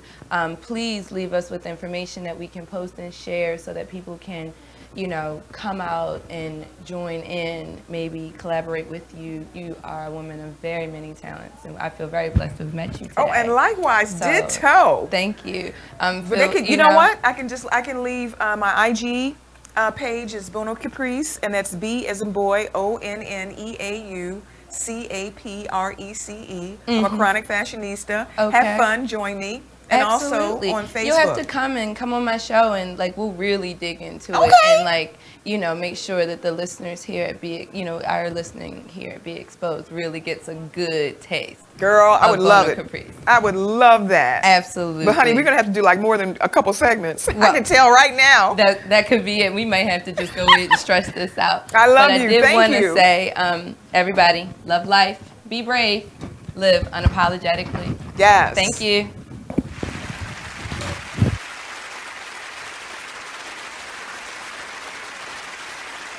The Artist Exchange Radio Show every Friday, 7 p.m. to 9 p.m., every Saturday, 12 p.m. to 2 p.m. Real artist, real talk, real live on BeExposedRadio.com. I was meeting with a friend yesterday, and I've gotten to the point where don't ask me a question because the truth is going to come out.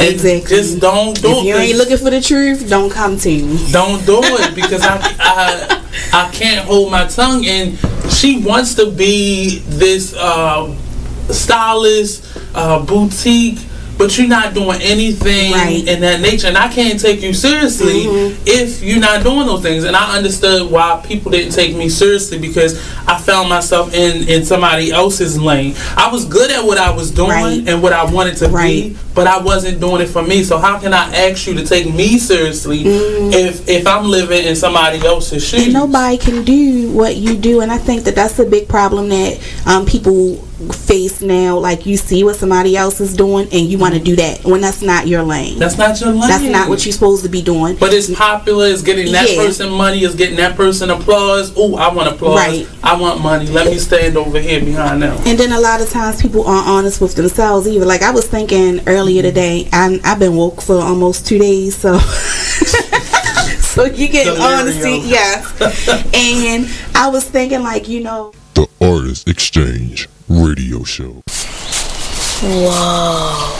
The moment my son saw a redwood tree It's huge! is the moment I knew that for him, You can't even see the top of that thing. even the sky has no limit. There are some moments only the forest can inspire. Find yours at discovertheforest.org. Learn about forests near you and discover cool things to do when you go. Your moment is out there.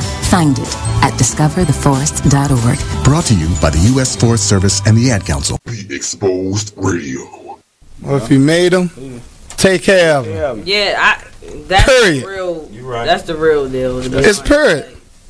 Right. And all that old money shouldn't go toward this, money should go to. If the child is with one of the parents 24/7, 7 days a week, you don't even come get your child every day. You come get your child once a month maybe, or once every 3 months.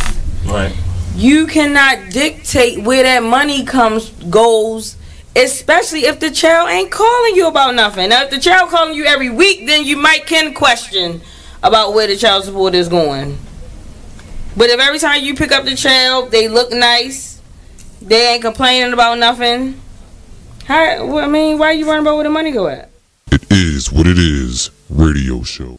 You are listening to BeExposedRadio.com. Hey y'all, it's Mark from Just a Bit Outside Radio Show. Typically we're on Monday nights, but it's the BXR Open House, and I'm sitting here with Rebel Radford. All right, how y'all doing? So you came down to the open house? Yeah, just came down to the open house just to show love and support for the Be Exposed whole entire family and all the branches. Because I don't know all of them yet, so this how I'm gonna get to meet them. Coming to the event. So came out today to get to meet everyone, and I met you today from Outside the Box. Just a Bit Outside. Just a Bit Outside. All right, my bad. But yeah, just came down to network, show some love. And I recently started working with Nate a little behind the scene. He got me sponsored some now, and we got the what is it? The ad that Mooney making from the Talk Lately show. Okay. Yeah. I'm networking. It's funny because we're friends on Facebook. Right. And we have all the BXR friends in common and Right, everything. right. And we see each other there. And it's comments. But now finally face It's to weird, face. but it's good. Actually, good meeting. Were you here at the Christmas party last year? Or when the old building? I'm not sure. I came to a couple things over there because I used to go to a couple shows when it was over there too. But I don't think I came to. I could have because I used to pop up. I used to pop up. But I mean that was damn near a year ago. So Yeah. So you do music? Yes. You gave me this handy little card. Gonna Oh download yeah. tracks. That's the I gave that to you because that's the latest project that I did. It was at the end of last year. It's called Urban Nights. It's for the neighborhood that I grew up in over east. Because I grew up over west and over east, though. Over east, I was over there around Urban Avenue. Okay. So this way I went back and I wrote this mixtape during the time that I was over there, but I was originally from around the area, Park Heights, over west. So I named it after the spot I was at when I wrote them. Yeah. And right now, I just got it on CD Baby because it's just some promo I'm doing. Y'all can digitally check it out. You can Google it. Google Urban Nights from Rebel Row and Mo Breakers Music Group. That's my label, my own independently thing that I'm growing. Where about in Erdman Avenue? Right by the shopping center. Okay. You said where about or where at? Well, what the area? 'Cause where at? Oh, well. I used to live the whole urban because when I was around there, I'm on foot and it's a community thing. I go everywhere. I lived just about Chesterfield. Okay. Yeah. Lacktown. Yeah. Oh, you probably don't know that, but that's the area. Chesterfield. Oh no, that's the other one. My ex grew up on Mayfield, so Okay. that whole area, man. It's I've been all up Juneway, all up Brendan. I was all up there. That's a cut off going up Minnesota. So it was cool though. It was cool. And you wrote back then, Yeah, I wrote that when you were coming up. Growing up. Oh, writing. Oh yeah. I think I started writing I probably started writing when I was in middle school. Yeah. So I probably was I wasn't even 13 or 14. I probably was 11, I think, started. And the writing part, but I used to mess around with the rapping with my brother back in the day. Do you, you probably have these notebooks just full of stuff that you used to do? Yeah, I actually I go through periods where I go through there, and some things I keep and some things I throw away because just some of the stuff, it was just so old and just so different from like what I like matured or evolved into. So it's like, I'm not gonna do nothing with it. So some of it just get lost because I lose value for it. But the stuff that I hold substance to me, and you know, that's the stuff I keep. That's awesome. Like, yeah, I write a lot though. Because like all the great artists you hear about, like Prince, they say he just had a library of stuff he wrote but never ever produced. So that's just cool that you're putting so much content together that it's gonna be special to you no matter what. Right. Yeah. Because that's why some of the stuff I keep. Because I watched the Temptations one time, or I think that was the Temptation when he took it out the trash, when he balled it up with the little girl and they was singing. Or was that 5 Heartbeats? I get them mixed up sometimes. Whichever one it was, it was inspirational, and it made something. I was like, man, that was just. So I do that. So I keep some of those stuff too, just for the record of how I used to be. But I was recording a lot back then too, so I also have audio recorders, so that sometimes I don't need to keep the paper because of that purpose. That's cool. That's cool. You said you're gonna go down and record some stuff tonight, even. Oh yeah, tonight. Yeah, tonight I'm gonna do a little promo with that tonight. I forgot about it, but yeah, I'm going to the studio and do recording with Man Ray. I just started working with them. Engineer called Ingvar. I work with him. He's real good. So I'm going over there to do a song that I did. Well, I don't want to speak of the song yet because I'm doing it with another artist, out of town artist. So we going still working on what we're gonna do about it and how we're gonna freak it. So. I'm going to go lay down a collab. Nice. Basically, yeah. Just getting back into collabs for real, because I do a lot of personal writing, just because my personal life. Yeah. So it's hard to put people into it sometimes, and I just be writing. And now I'm recording and writing, so. I'm going to throw something at you. It might be the open house, but I'm representing Be Exposed, or Just a Bit Outside radio show. Mm-hmm. And something we do on Just a Bit Outside is the Just a Bit Outside Fave 5. Different topics. What's your 5 top musical influences on you? I gotta say this part, and then I can give you 5. I'm gonna just give you 5 from my favorite because I got a lot. Of course. And I keep them all right, but mine, and it's from inspirational reason, it would be pop. It would be Tupac for me. It would be Tupac. It would be Nas. It would be Beanie Siegel. It would be Jadakiss, and Fabulous. It's off the top of your head, man. Whenever we do that on the show, I didn't know I was gonna be able to do it. Whenever we do that on the show, like people they will hem and haw and take forever, just like trying. Well, I know what I, you know what I mean. But I got more. What I mean is that's just my, I would have to throw J. Cole in mine too. I would, you know what I mean? I would have to throw Mos Def in there. It's a lot. I can't really, but personal reason. I give you the ones that's personal because I don't, from the lifestyles and stuff that I can relate to. Yeah. Cause some artists I can really like them, but I can't relate to anything from them, so I can't put you in my personal time. You see what I'm saying? Yeah. What you listening to right now? Right now I'm listening to Post Malone. Okay. Right. Stoney. Did you hear that he was on that airplane the other day that had to make an emergency landing? No. Yeah. I think 2 tires blew out or something like that. Right. So they had to fly around. Next thing, I guess he was tweeting. Post Malone, be careful, man. Stoney. Yeah, I do something with Post too. I like Post. I like his unique style and everything. I like it. And he said that was from him listening to everything as well. And I'm an artist that listens to everything as well myself. So it's not. I think that's why I listen to him, because he don't sound like regular rap. He be singing and screaming and stuff too. Yeah. So, but I like how he do it. I like his style, and there's certain artists I like it, and I can relate to him from the stuff he be talking about. I think just something that you said, it kind of hit my train of thought. Right. A lot of the 2000s rap I couldn't really get into, 80s, man. I grew up on 80s shit. Right. So, that's the stuff that I dig. But no matter what, the people that are big now, their influences were the people that they listened to when they were young. Exactly. So, I mean, music is it's like a river. It just flows all the time. And you got to appreciate, even if you don't like it, the work they do put into it. Exactly. And that's why sometimes, I be listening, sometimes, in my extracurricular activities I be doing, sometimes I will listen to other stuff that I wouldn't normally like. I find myself listening to Young Thug.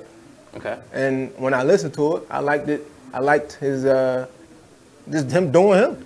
Like, and then I like I keep telling certain people, I like when anybody be their self and be confident about it. I don't care what you're doing. If that's you and you confident about it, I respect that. Like, even if it ain't with artistry, just whatever you doing. Like, I don't want you to be faking the funk. Like, don't be like everybody else because they want you to. Like, if you want to be like everybody else, then I respect that more because that's what you want to do. Yeah. But not because they saying they don't like you. You see what I'm saying? Yeah. I think like what turned the corner for me for a while, starting to get back into it, was Odd Future, Tyler the Creator.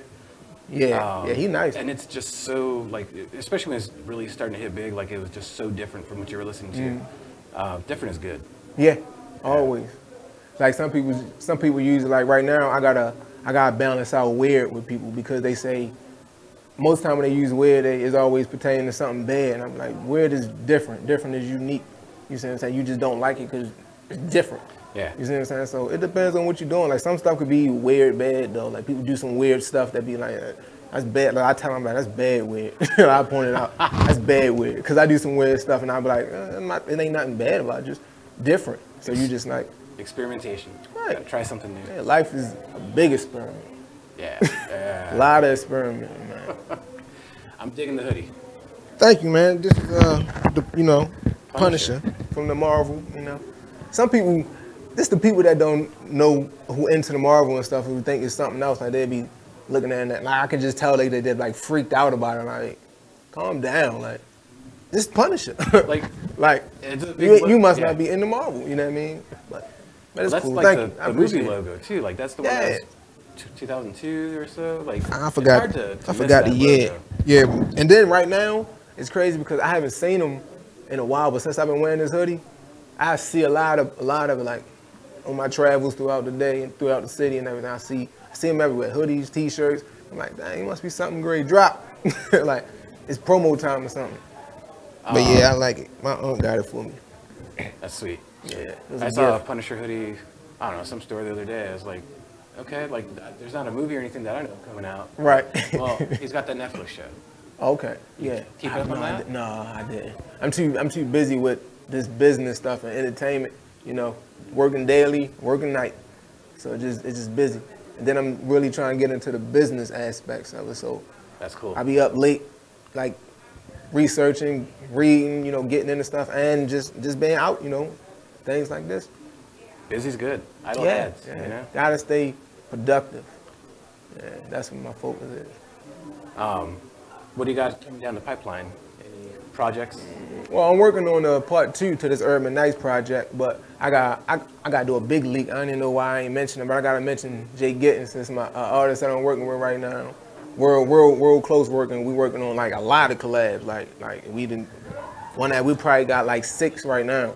Wow. So and he a real lyrical artist. Like we sometimes feed off each other, so it helps. But we doing a lot. We relate a lot, and it's going to be probably 2 sides to the story, the album, just because it's every story got 2 sides to it. He gonna tell his side. I'm gonna tell my side from whatever we speak on. So. Yeah. And we had a mixtape that we probably redo. We did in 2010. It was something that is just lost to new audience and fans. That it was good material. And it's our beginning together. So we ain't did nothing together since 2010. So now we're working on it, and we got a few singles that's out right now on Spotify that I should have been said something about. We got Infusion by Jay Gittins and Rebel World on Spotify, and we got Reintroduction. And we actually about to do a video for that. And we just did a collab with a guy named Pinpoint that we used to work with. And he is a Spotify artist. So we're doing a lot of stuff promoting with Spotify right now too, just because all the artists that we've been working with and everybody been on it, so it'll be big for all the artists.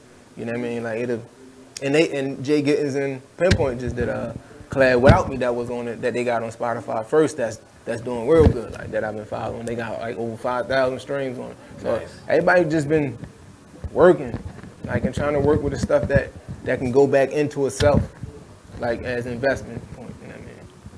We'll have to have you on our show. Yeah, I would love to be on that.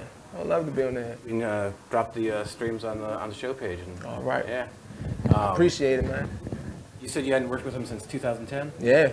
So What was that like to get back together and see how most of you have changed since then? It was crazy, and every moment of it's crazy, just because we both have matured mentally so much.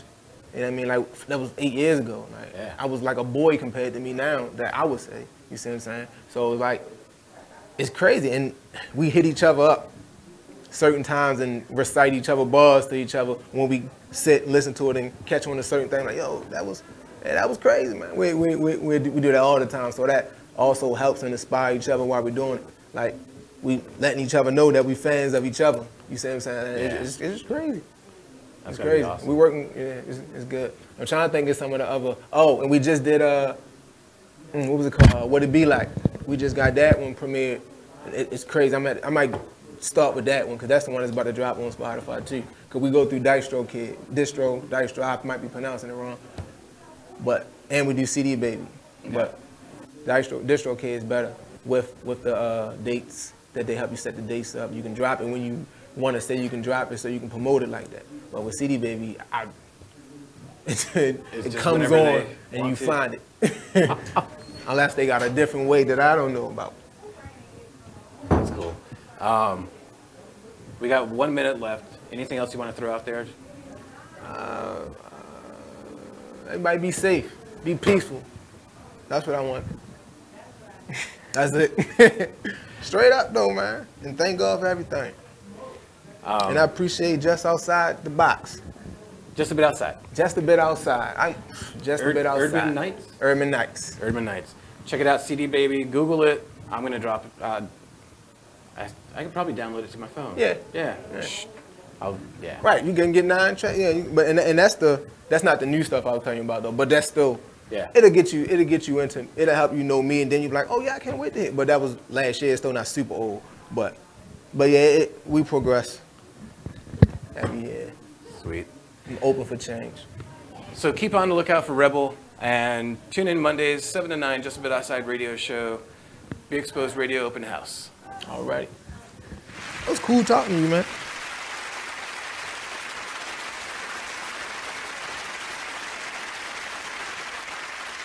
Be Exposed Radio.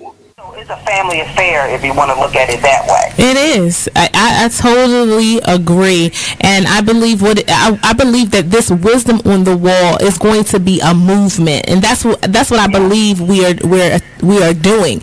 Is we're creating a movement where people essentially, even after we've presented in these workshops, then they'll be inspired to sort of document some of the things that they've gone through and empower somebody else. So it'll be like a chain effect. So they'll see that, we were just 3 women who have gone through various things and experiences in our lives, and we just took the opportunity to sit down, put it in a book, and then it'll be a movement, and then other women will be inspired to do the same thing. Let me tell you, we are better together. We are so much better together, family. I'm telling you. When we band together, put our resources and our experiences together, we can create a movement, and that's what it's about, inspiring people to do more than what they may currently see of their own lives, that they can do so much more. So, yeah. You are exactly right. Be Inspired Radio Show. Tune in every Wednesday from 7 to 9 p.m.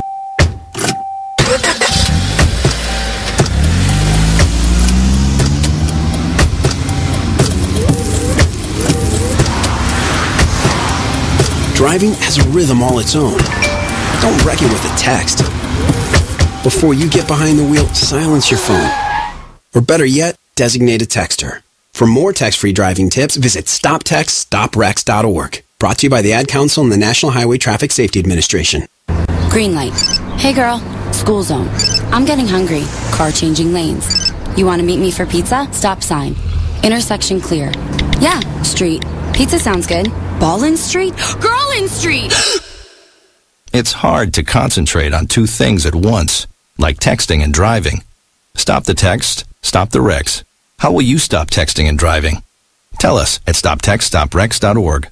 Brought to you by the National Highway Traffic Safety Administration and the Ad Council. Check out what you missed on the Be Inspired Radio Show. 3 years doing anything, especially when you're like a fish out of water, when you start something and doing something like radio or media or anything like this, it's Congratulations. Thank you, babe. Thank you. That's not easy to do. Appreciate it. Yes, it's been quite a journey, I would say, and it's been like the butterfly effect. You know, we started out in this cocoon, if you will, with the show, and then just blossomed in 3 years. And yes, definitely went through some transitions. Still going through some transitions right now, but in the end, I just feel like it was so worth it. Yeah, you've grown a lot. Yeah. Yeah, didn't it started out well, but like seeing you blossom as the radio host and seeing you blossom as the the public speaker, the author, you've gone through a lot of changes. Right.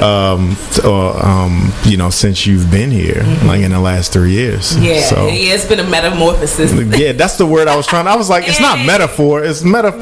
Okay, got you. When you're changing and transitioning. Yeah. Tune in to Be Inspired Radio, Wednesdays 7 to 9, only on BeExposedRadio.com. Whoa. The moment my son saw a redwood tree. It's huge! Is the moment I knew that for him, You can't even see the top of that thing! even the sky has no limit. There are some moments only the forest can inspire. Find yours at discovertheforest.org. Learn about forests near you and discover cool things to do when you go. Your moment is out there. Find it at discovertheforest.org. Brought to you by the U.S. Forest Service and the Ad Council. You are listening to BeExposedRadio.com. You know what I mean? What y'all bringing to the scene? Nate, can we play? Can we play our song or no? We on like popcorn. Ow. Boss man, what's going on? Thank you, love. So what's up? Nate said we on. Is we on? So if we is on.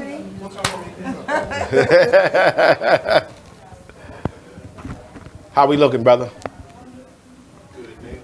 Good now? All right, that's what's up. So what's up, everybody? It's your boy, Brother Mike. I'm down at BXR Radio, home of the Black by the Man radio show. And look like it's my turn up to the plate. So I got some lovely ladies with me here today. You ladies want to go ahead and introduce yourself? Yes, I'm Nunu. And I'm Kaya. Okay, Nunu and Kaya, how y'all doing? Good. It's good to meet you, ladies. Nice to meet you. You know, so like I was saying, I'm Brother Mike with the Black by the Man radio show. I'm in the building today. Okay. This is the open house, BXR, right? So we taking time out to interview people, give them a chance to get their shine on a little bit. So won't you ladies tell me what you up to these days and where you from? Let's start where you from. Well, I'm from North Carolina, Wilson. Okay. What's up? Down south, that's what's up. I was raised in Long Island, so what's up, Newcastle, Al. Nice. So besides that, tonight I'm pushing my label and Live Nation. We're actually doing a show tonight in Baltimore, which I'm very excited about. And besides that, just, pushing the music and making it happen. Okay, so you said the show's tonight in Baltimore. Yes. Okay, where at in Baltimore? You can look in the camera and plug that. Right here, this camera right here. Oh, is that at Tripp's Place? Tripp's Place, yeah. Okay, all right. Charles Street. Is that Charles Street?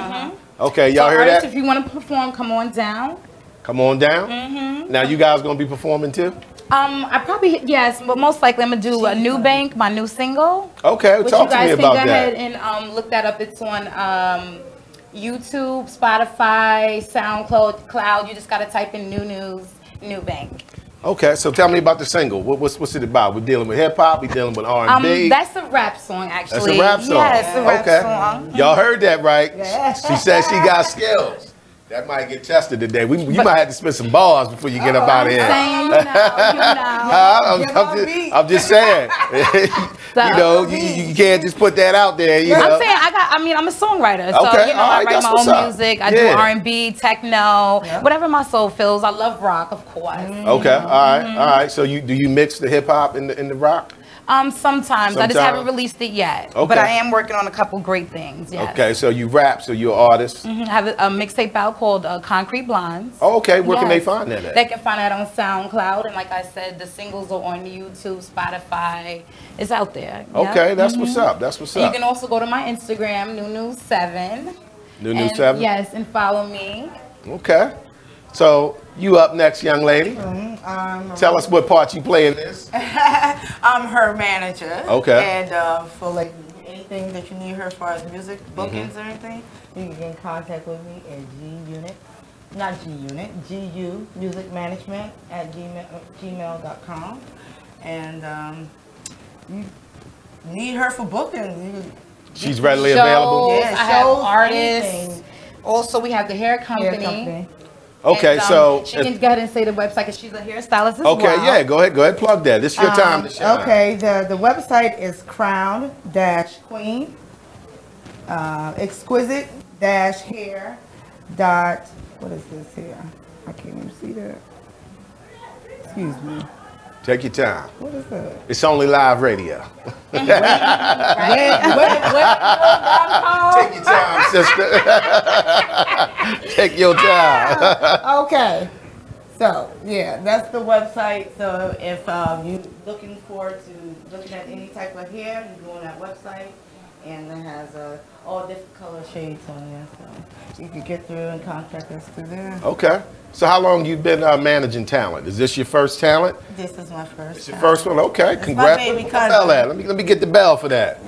All right. She's the first one. Yeah. So y'all both kind of on the same mission then, because this is your first chance to show that you quality material and you can manage an artist, right? And it's also the artist's chance to show that they worthy of being managed. Right. I I like watched her it. as a little girl, and I knew she had talent. Okay, so y'all got background. It's my cousin. It's my Oh, big that's your cousin. people. Yeah. Oh, okay. We get the bell again. Shout out to Yeah. Keep it all in the fam. May Hattie, Selena, Netta. Yeah. Jamira, Cordry, Cameron. Yes. Right. Shout out to the family. So let me ask you, as an artist, right? How important is that to you to have your first management be a family member? Well, actually, this is like my second manager, and I Okay, actually have second multiple manager. managers, you know, for like the marketing, business coaches, things of that nature, just to coach me, because in life you don't know everything. True. You know what I'm saying? But I do have multiple managers. Shout out to them. Shout out to the unit. Shout out to, you know, John. Shout out to Kev. Shout out to Vintage. You already know it. Greatness United. Shout out to Ty Newsome. All the boys at 7-Eleven. Shout out to Major Stacks. Shout out to Major Stacks. That new single, Shorty, is gonna rock. Gonna rock? You know what I'm saying? Yeah, I got some good music, man. We should play a couple songs. So you gonna turn it out tonight? Tonight is gonna be live. Like, I'm excited. I like the energy out here. You know, New York is much different, so it's really good to be here. Yeah, you gotta come with that Baltimore flavor tonight, right? Introduce her down here. I was like, okay, you doing shows all up in New York, Brooklyn, Bronx, wherever. You got to bring it down here. Right, Let that's it be heard. That's right. You want your music be heard. That's you gotta right. Bring it down here. So I like it. I like it. And I'm about to let y'all hear what she's about. That's what we want. That's what we want. We want to wish this sister the best of luck. You know what I mean? They're doing their thing, but it sounds like you got it under control. You ready for the night? Yes, I'm so excited. Like, I'm really happy. And I'm also here to really see the talent. You know, I like to help people. That is one of the best things that I love to do. And it's something I get out of it. So even though I'm an artist, I decided to build this songwriting label just to give other people chances. There's some of the artists don't want to be like, you know, a front person, but then you have some of the artists who actually want to be a songwriter /artist. You know what I'm saying? All right, yeah, so I love helping other people. You just educated me on that. I went to school for psychology as well, so it's just something about helping people. I love that. Yeah, that's good. You know, so you give, to be you able get to back. do that today with my label, it makes me feel good to help other people with what I've already accomplished. So the performance tonight, is it a whole set, or you doing one song, a couple of songs? I'm just gonna push the single New Pushing Bank the tonight. single. Okay, All the other artists, like I said, shout out to you guys, Greatness United. They had to work, they had other responsibilities. Me on the other hand, I was like deuces. Okay. I don't work for you, I work with you. Hello. Okay. Deuces. You know, so I had to get out of there. And shout out to New York, Long Island. Thank you. Okay. You know, and I was, of course, shout out to you guys. You guys are amazing. Thank you very much. BXR BXR Radio with your boy, brother Mike, home of the Black Body Man radio show. You know, we representing. Yeah, we have an open house, y'all. We still here. Feel free to come on down and hang out with us. 200 East Lexington. We on I got you. We on the 7th floor, Suite 711. We having our open house today, and we interviewing some great artists and giving them a chance to get their shine a little bit. Introduce y'all to our audience. You know, and that's going to help get people to turn out tonight to come see you do your thing. Come through, please. Come do your thing. So far, so good with the family management thing going on? Yes, honestly, because like she said, she knew me since I was actually coming up she got as a your baby. back. Yes, Right. and I mean, just like she just knows me. Like on the way here, she was like, "Okay, I already got the cookies for the banana pudding," and I was like, "Yes." You understand? Like so she just knows me, and it just works well. But we have multiple talent on the team, so I definitely needed her to be able to help manage the talent that's on the team, not just me. Like I was telling you before, it's not just for me, you know. Okay, and that's why the team name is Greatness United for all those that have great talent, just to unite, even if it's not music, you know. Yeah, I do. I like that. That's what's up, ladies. I'm proud of y'all. Yes. So look, this is your boy, Brother Mike. Like I said, I'm at the BXR open house. I'm here to do my segment. I'm plugging, so I'm up to the plate. Ladies, go ahead and let everybody know one more time. You're going to be here tonight. You're the manager. You're going to be the one performing. Give it to them one more time. We're going to be at Tripp's Place tonight in Baltimore. It's a showcase. Shout out to Live Nation. Me and Live Nation, Greatness United, will be presenting Up Now, Up Next showcase. So come through. This is volume 1, and I'll hope to see you guys. Come on out. Check her out tonight, y'all. Follow me on Instagram, New News 7. There you go. New News with a Z, 7 at that. She already performing, already got a manager. She doing her thing. Yeah. Well, thank you, ladies, for sitting in with me today. Thank you so know what I mean? Coming out to the BXR open house. And I wish you the best of luck. And I'm going to try to get down there and check it out myself. Yes. So look, this your boy, Brother Mike, signing off. Y'all already know what's up. I'll catch you on the flip side. That's the black side. Peace.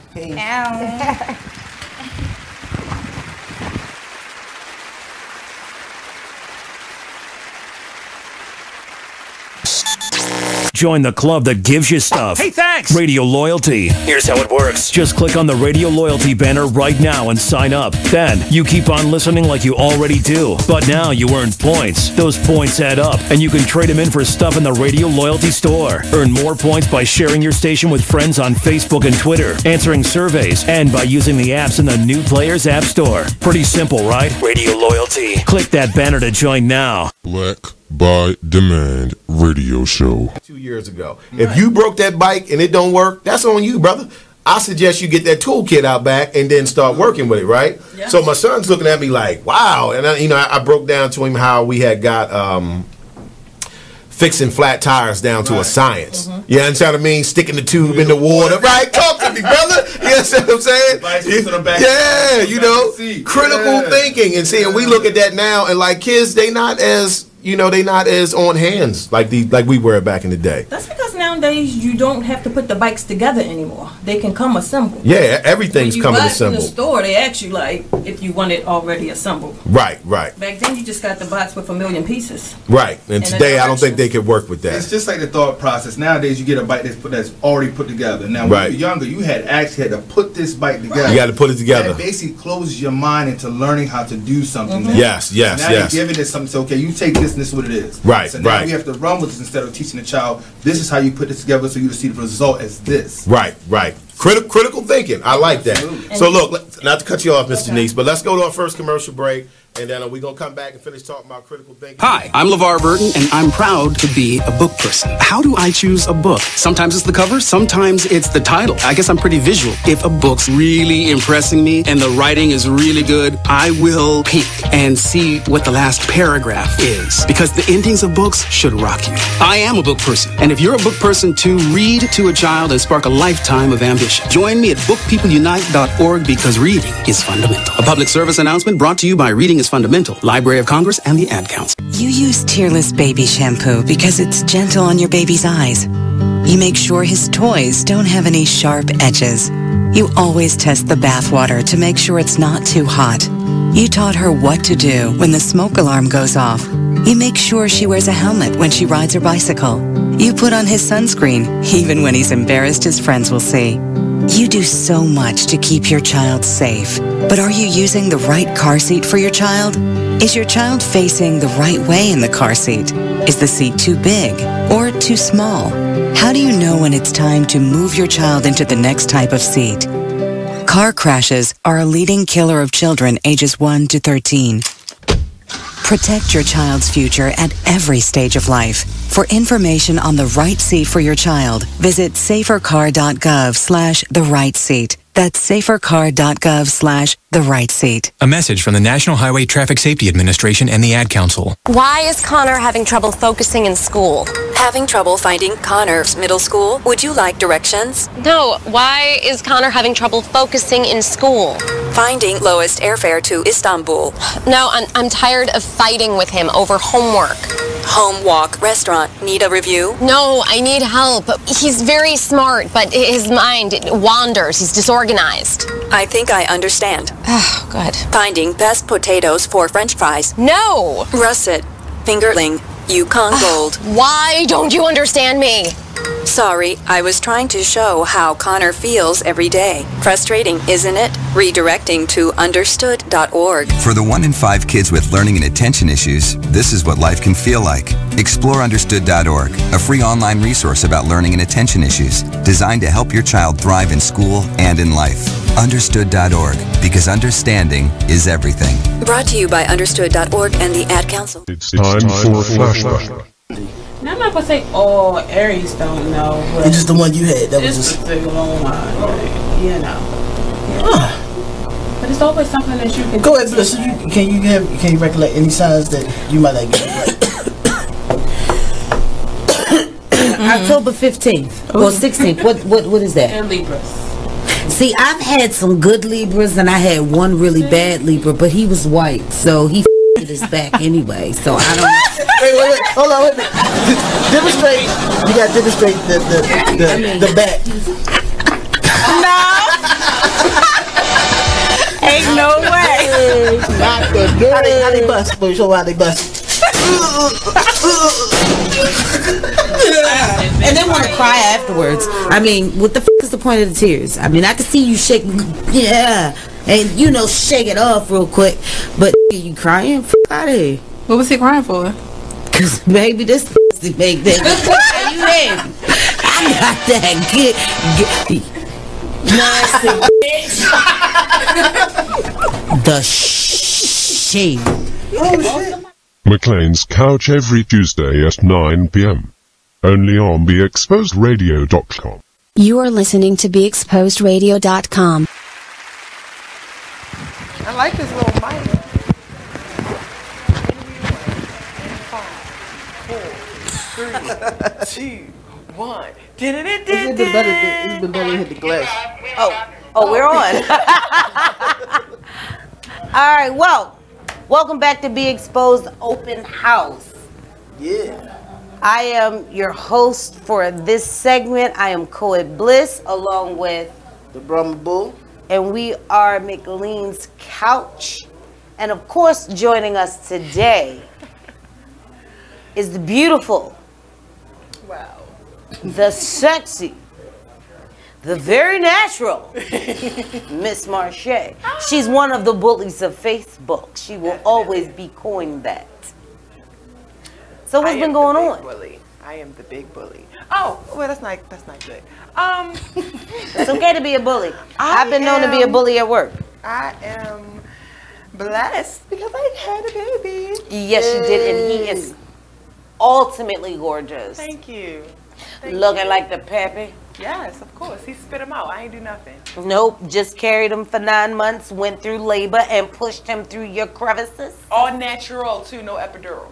See, the lies. I'm getting get shot the hell up. All up and down my spine. Give me all kinds of drugs. No. So how I feel to be a new mother? It feels great. Like, she ain't no new mother. She got my pretty precious princess. That's what I said, new mother, not old mother. It feels good, and then it's like a wake-up call because it's like, okay. That little pussy getting old. No, not that. You know, my snapback game is strong. But it's like, Skylar will be 6 in November. So now. Yeah, so they're 5 years apart. Yeah. That's good timing. I know, but it's kind of like, I was used to my all-night sleeps and my, come on, let's go play, tie you out and go to bed. No, not with him. Not yet. He wakes up like, I'm hungry. How many months is he now? He will be 3 next Tuesday. 3 months. Wow, I thought that nigga was at least 15. Maybe not 14. Yet. 14? Oh. Well, according to his father, at 14, he got to get a job. No. He can't even get a worker's permit. Well, at 14, he has he could no. Do, at 14, he has to get a job and pay some bills. He could do, what you call that thing? Yeah, with Youth Works. Youth Works. Yeah, I did Youth Works. It worked out for me. They denied my baby. Anywho, so what's been going on in the community? Let's talk about relationships and McLean's Couch coming back full blast. That's right. Well, I don't have, and my relationship is great. I feel like I had a baby, and we just started dating again. Like, hey, boo, look at you, looking all good and stuff. So you know, a lot of people have a problem with they just have a child and they say interfere with the relationship sometimes because you gotta be pulled apart and then you can't sleep and the baby need time. Can't get the. So how do y'all adjust with the new baby and get? Wait a minute. You ain't doing much of quality time. Well, quantity times. We have a system. Oh, here we go. Because we both work now, because I'm back working. Yes. That baby making that coin. Yes. I sure am. Went back to work at 5 weeks instead of 6, but you know. All right. We have a system because we both work Monday through Friday. We both get off by 4:30. So we're both home by 5:30. You know, normally when I go in the house, one of us starts dinner, the other one deals with the baby, and then or I'm washing bottles, he's cooking dinner, or he's washing bottles, I'm cooking dinner, you know, and then we keep him up because I learned from Skylar that keep your baby up. So by, let me say, by like 7:30, 8 o'clock, Mike could be ready to go to bed. And he's always been a good baby. He wakes up at least once. Now it's once in the middle of the night. Sometimes not. He don't wake up until 6:30, which is fine because that's the time we get up to go to work. And then, but at first, he still didn't wake up like and I hate when they say wake your baby up every 2 to 3 hours. No, if my baby's gonna sleep, I'm gonna let him sleep. I'm not gonna keep waking him up. So he would wake up two to 3 times when he first came home. Now he like, I ain't got time for y'all. I'm sleepy, and I swaddle him up nice and good, give him that good old booby milk. That's all right. Oh, so you're still breastfeeding? Oh yeah, we do. You know, now my milk production right now is a little bit low, so we do supplement. But I still give him this breast milk because whatever I have, he has to have it. Mm-hmm. And you know, he enjoys it, and that's bonding. You know, skin to skin, and it's a good experience. And then, of course, baby sis, mama, Skylar, she feels like she knows everything. He cries, she come running in the room. What's wrong with Micah? Like, well, what do you want to do? Oh, that's going to handle it. That sounds familiar. Oh yes. We've been there. Oh, multiple times. Don't miss it. But yeah, I mean, it's great that you guys have a system as to where you still get to have that bonding time. I have a say it with your chest moment. Uh-oh, say it with your chest. McLean's Couch back again with say it with your chest. Yes, I have to have say a it with your McLean's chest. Couch moment. So, don't y'all hate it when Mitches be acting like they can't be held accountable for their own bull spit? Of course. I'm just saying, you a grown ass woman and you don't want to be held accountable for your own bull spit? Man. You turned over a new leaf? I see you substituting words today. I'm substituting words today. Because this isn't the McLean's Couch show. This is open house. So I got to keep it clean. But tune in to McLean's Couch when I do get raw. I mean, dick raw. I mean, smack that ass raw. You feel me? But this is not my show. So I have to keep it PG for the little kitties. Not unless y'all want me to go Deadpool 2 on that ass. No, we say that for later. Yeah, let's keep them waiting. You guys say it with your chest moment too? Who, me? Mm-hmm. Come on, spit it out. I don't never say it without my chest, but and that's how we bully Mitches. I don't like when grown people tell you that you have to apologize to another grown person, but that person doesn't have to apologize to you. When that person initially started the whole thing that made you say something. Nigga, say it with your motherfucking chest. I'm sorry, baby. I'm sorry, I just had to do it. Say it with your motherfucking chest. You know what? Let me tell you something. I deal with that at work. I got a psychotic female at work who just terrorizes. I mean, this heifer terrorizes everybody. And people walk on eggshells for this whole. Man, she need to kick rocks barefoot. Bitch need to beat her feet with a whip. Well, actually, she need to grab a rope, I think toss it around a tree, and hang herself. That was her chest moment, though. No, it's okay though. It's okay. Sorry, it was very relatable. Very relatable. Yeah, I just, I don't understand that. Me personally, I'm the type of person that if in this past year we stopped speaking or we went our separate ways, then you stay where you are. I don't want no bad vibes coming back in my way. Right. I've been doing better. Right. I've been doing so much better. Why would I want to open up my circle to people who betrayed me in the past? That makes no sense. That's like open up wounds. That's like you got to cut. Just pick the scab and let the wound just ooze again. That's like playing with a rattlesnake and it hits you, and then you go back in and play with it again. What? So the second time it hit you, that's your fault. You deserve that thing. Right. You know what I'm saying? I just can't. No. But shout out to my Aunt Nicole, because she the greatest. Love you. Yeah, that's my bubble. And she got them tig old bitties. Any say it with your chest moments? I don't have one. No? Nope. Not one? Not one. I got one, your eyebrows. Damn it, them damn eyebrows. What about now? What better? They're fine, they're fine, they're fine. No, I don't have one this time. So every what time we come back with the air, I have one. So tell me, what's been going on with you, Mr. the Brahma Bull? I haven't seen you in a minute. Since our last segment. Huh? Just chilling. Got anything in the works? Cool cat. You're a clown. Your mama's a clown.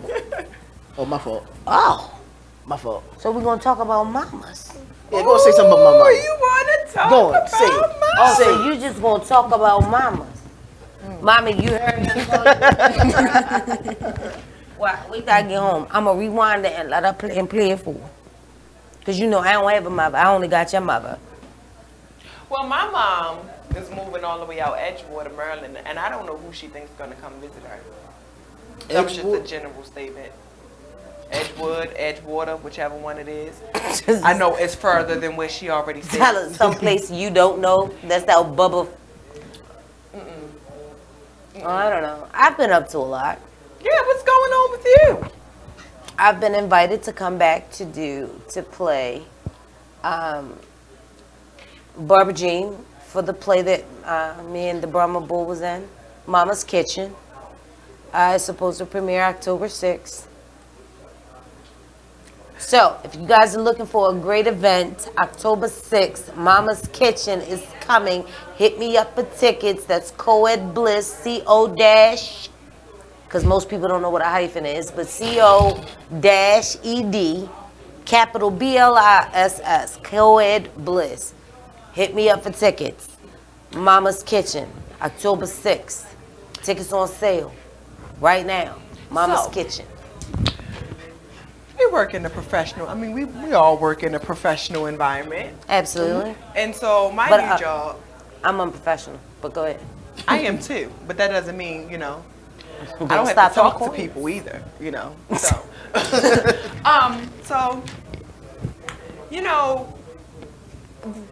When I first started working, I was told that hygiene is a part of your uniform.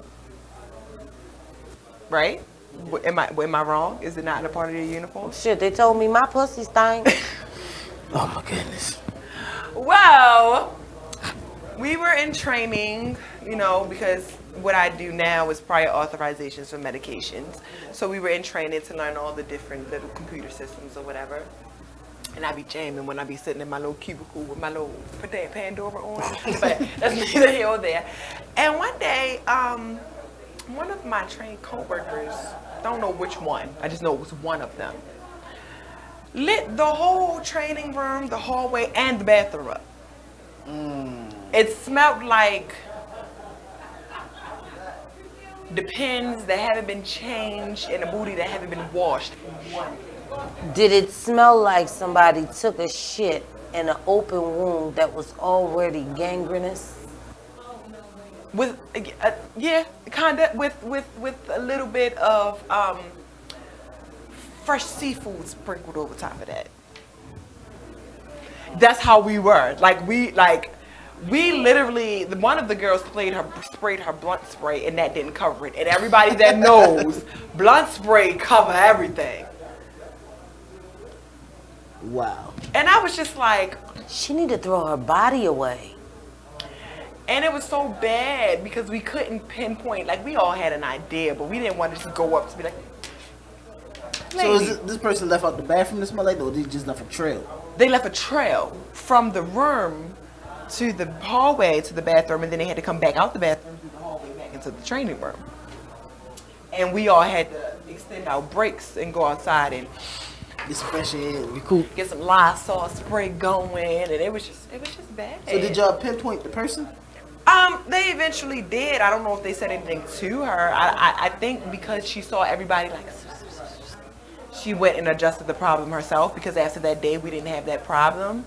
Well, it wasn't as strong, but it definitely was. It was just bad, and I just feel like, you know, ladies, no man wants a funky female. Well, no other female wants a funky female. No other person wants. The same thing for women. Women don't want no funky man. I know I don't want no funky man. Now, if you go to work or you go play basketball, you got a little must, okay, it's okay. We can go take a shower together. But if you come home and, I'm not, turn into McLean's couch when I can get real raw. Because I got some topics for that ass. Oh my God, oh my God. I could write a book. It's been too long since we've been together. Yeah, people say the same thing. It's you been know, I know y'all been Speaking of body odor, let me tell you, I was at work, and this chick, me and her had a couple words. I said some things. Nobody heard me say it. She turned around and I guess what I said was extremely offensive to her, or very hurtful. Either way, I made my point, because I got under her skin. And she turned around and yelled and said my pussy stank. That my friends say my pussy stank. I said, I laughed. I bust out laughing at her face. I said, that's all you got? You a grown woman, and all you can go is my pussy stank? Which we know is not true. Because again, I'm a grown woman who knows what soap and water does. And as my witness, have you ever smelled me? No. Have you ever smelled me? Hell no. And we've slept in the same bed together at some point in time. Several times. You ain't gotta tell that. I'm just Nobody saying. know that. Oh, they don't? Oh, y'all can scratch that. Y'all can forget that part. I said at some point in time. Okay. All right. Stick with it. That scared me. Pick it up. So I'm like, wow. So then I was told that by one of my clients that they allegedly had a whole meeting about my body odor. Okay, people. They must want to put their face down there. No, see, because she's not telling the whole story. She's a supervisor. They don't like that she's enforcing rules. So instead of acting like adults and being adults about the situation, they go back and do high school stuff, mix stuff up, so they have something to talk about. And it's not true. It's just. Well, let me come up there and pretend that I'm a client and show them. I can show them better than I can tell them. I will start, what's your Facebook? Let's be friends, girl. The next thing you know, they done told me all their deepest and darkest secrets, and I'm like, at its finest, telling the world the truth. And here's the thing. Here's the real tea. If I really wanted to be messy, oh, you know I got dirt. I got dirt on top of dirt. I got dirts that will bury Mitches. But I digress. And I try to keep the cool, level head. And everyone who knows me knows I'm childish and petty. Have you met me? Hi, I'm Coed Bliss. I'm petty and childish as hell. Everyone knows this. And I still haven't been petty or childish. You got other fish to fry. But you know what's killing me that I can't be petty or childish because I got to be professional. Well, guess what? I can. When McLean's couch come back on, you can be as petty as you want. Oh, she gonna be super petty and super messy. And I'm gonna be right there stirring the pot, adding the seasoning. Because I know what flavor the Kool-Aid is. Hello. Y'all gonna be drinking that Kool-Aid. You feel me? Gotta be petty. So what else? Gotta be What else childish. you have in the works besides the play? Oh, what else I got in the works? I am. Oh, we're supposed to be working on starting a business. Okay. Yes. Got a couple more classes I need to take before I can actually dive in. Wait a minute, sorry, pause. Let's tell you about my accomplishments. This is August. September the 25th, I will be starting my first college classes to pursue my career as a surgical technologist. Yes! Black girl magic! High fives! Yes! What school you be going to? I'll be going to BCCC, but I'm going to start there, and I'm going to get my associates in surgical technology, and then I'm going to transfer to Towson and do an RN. Okay. Yeah, you might know what I'm going to tell. Well, you know, I may change my mind, but right now, Well, look, you know, I just like the tiger, you know. Yeah, tiger's good. The bear, I'm not a bear, I'm a tiger. I'm vicious. You could be an eagle. What's an eagle? What Coppin. school was that? Coppin State University. An HBCU that I strongly stand by. Get your life, and pull those dreads back and smile. Turn what down? What down? Mind your business. It's supposed to be. She had me looking at the mic like, she's loud. Don't do that. Wow, I really miss doing this. Like, we gotta get it together, sir. Let me tell you, right? I feel like Steve gonna run out here any minute and take my mic off. Steve Wilkos? Yeah, you know they got when they be snatching them up. She said you got fancy. Yeah, like they got. Wait a minute, let me clip this down here so you can't even see it. I feel like I'm on Love and Hip Hop. But you do realize that they still got them cheap ass phone lines. I'm just saying. It's the life. All right, well, we're going to break. McLean's Couch will be back. You don't know when, you don't know how, but guess what? Stay tuned. Same bad time, same bad channel. Peace. And we're out. Are we out?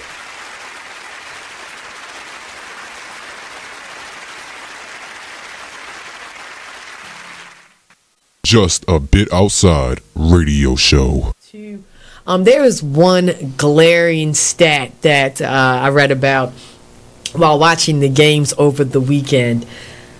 New York Yankees went 22 straight innings with at least one strikeout. Really? That's a major league record for the postseason. Wow. Yeah. That's an interesting statistic. It is. You know, and then when you think about it, it's like, okay, you know, that, to me, that's like a big reason why, you know, they're losing right now. You are now listening to Just a Bit Outside, a sports radio show at BExposedRadio.com. Come join us every Monday night from 8 to 10 p.m. on YouTube, Facebook, or at BExposedRadio.com. So we had a lot of things going on. Mother's Day, Major League Baseball, pink bats, pink outfits. Yeah. They certainly did the mothers good. They don't show them justice. Like Jimmy said, the pink bats, cleats, all types of pink highlights in the major leagues. The Orioles were swept by the Kansas City Royals. Wah, wah. The Kansas City Royals. Thank you, Eric. Kansas City Royals is they're like one of the worst teams in the Major League Baseball right now. Yeah, so that was a little tough. Yeah, so the Orioles no longer have the top record. It belongs to the Washington Nationals now. Yeah, so that was tough. So hopefully they'll get back on track with the next series. Maryland, we got some local sports, collegiate to report. The Maryland lacrosse. Let's shout out the Maryland lacrosse team. They are in the NCAA tournament, and they... Hey, this is Mark, just a bit outside on BeExposedRadio.com. Listen to us every Monday, 8 to 10 p.m. on Facebook and on YouTube. Check out this flashback from Sunset Soul Radio. All of us have to take personal accountability. I can't take responsibility for this. I didn't say responsibility. I said accountability. We can't. Everybody can't take accountability. You're not accountable to the body of Christ? No, I'm not accountable to this issue. No, are you accountable to the body of Christ? To the body that God assigns me part of. The devil is a lie. So my elbow is not accountable to my kneecap. So my elbow is accountable to my kneecap, or is it accountable to my leg? So if you on the other side of the world and you see something happening to somebody spiritually, you don't stop. I can pray for them. So there's the level of accountability for stuff in the body. You're not saying that. That is what I said. You're not saying that. That is exactly what I'm saying. Somebody What did Lisa say? Again, you're arguing your point. No listening. This is the problem that we have in the church. We get so busy arguing our points. To us that God didn't Nobody's assigning it to y'all. I said we, as a body, all of us, everybody that associate themselves as a disciple to Christ, we have to take a responsibility. I heard a wise person say this, and y'all might not call him wise, but somebody posted on Facebook, why are we so concerned about the things of the world when the world is not even concerned about the things of the church? That's not what he said. No, I'm not talking. That's not what he said.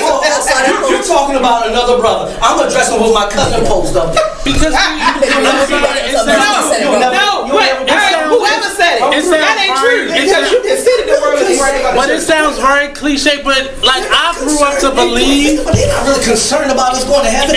But you paint a broad picture again, because like for me, the way I was raised, if somebody on the street needs something or is going through something, you help them.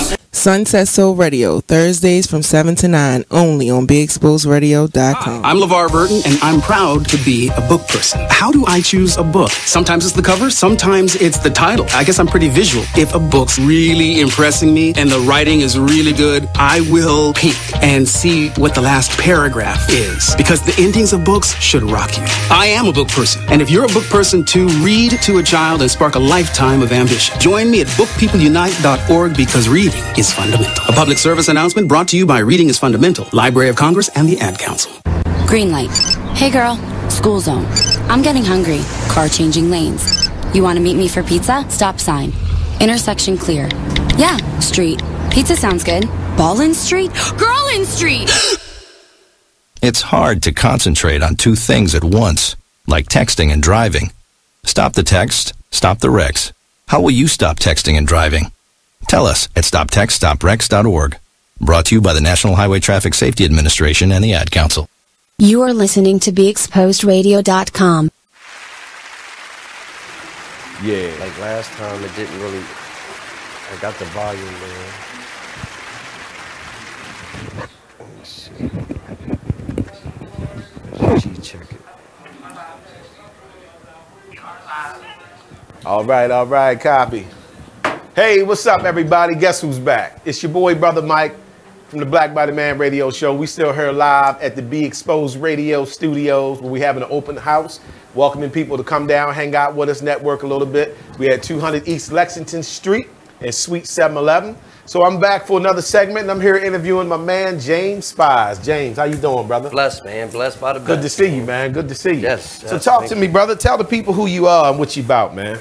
Well, my name's James Spires. Hello, everyone. And, you know, I'm about peace, love, and happiness, man, from the best who created it, man, the man above. That's right. You know what I mean? And, you know, I feel like everything, man, comes in flavors, man, just like 31 flavors in ice cream, but that's right. They all delicious. Hey, listen, as soon as you walked in here and I seen your hat, I already knew that man had some flavor. Huh?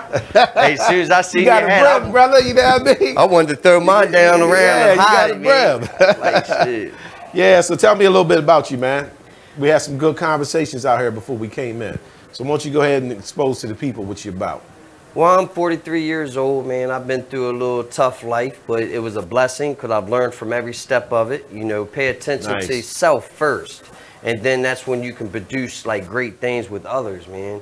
And, you know, I've done 3 sentences in state, 1 federal, as we talked about. No doubt, no doubt. I'm not ashamed of it because that was my power tool. No, that you was shouldn't my be stepping ashamed. stone. That's right, yeah. Because I have to embrace who I am. Right. Everything's a learning lesson, Yeah, right? 'cause just like Malcolm X said, man, prison's second best to college if you take that opportunity.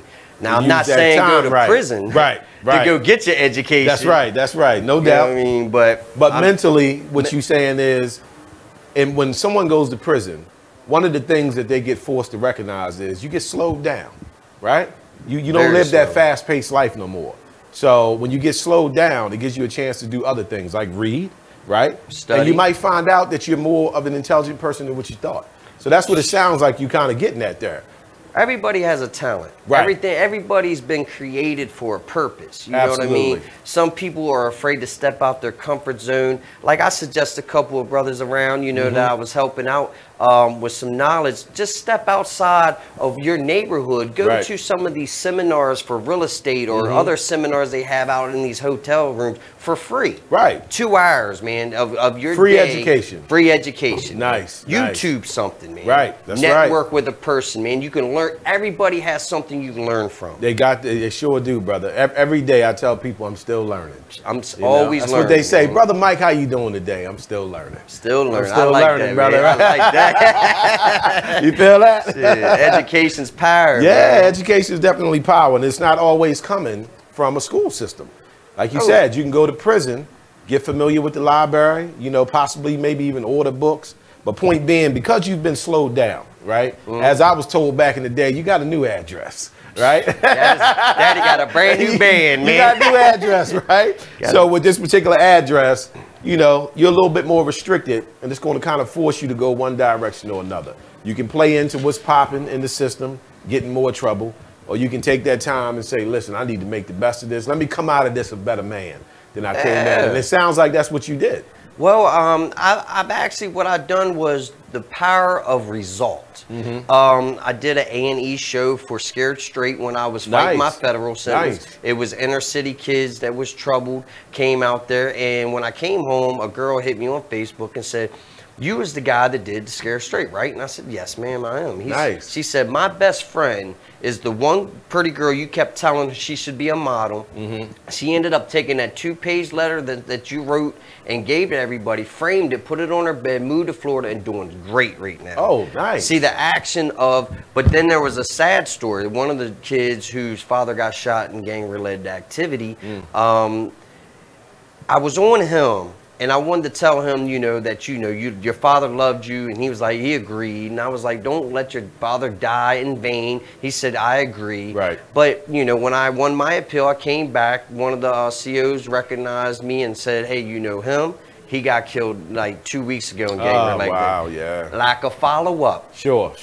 If you're gonna be a man, follow up, you know, with No these doubt. young kids, man. Right, yeah. You can't just have one conversation and expect change. Sure. They got 20, 22 years of doing the same thing. Right, versus that one conversation. That one conversation. Right, yeah, definitely But got to be more. Who knows what God has planned? True. Because true. that girl changed. Yeah, no doubt. Some people, I believe, it will always resonate quicker than others.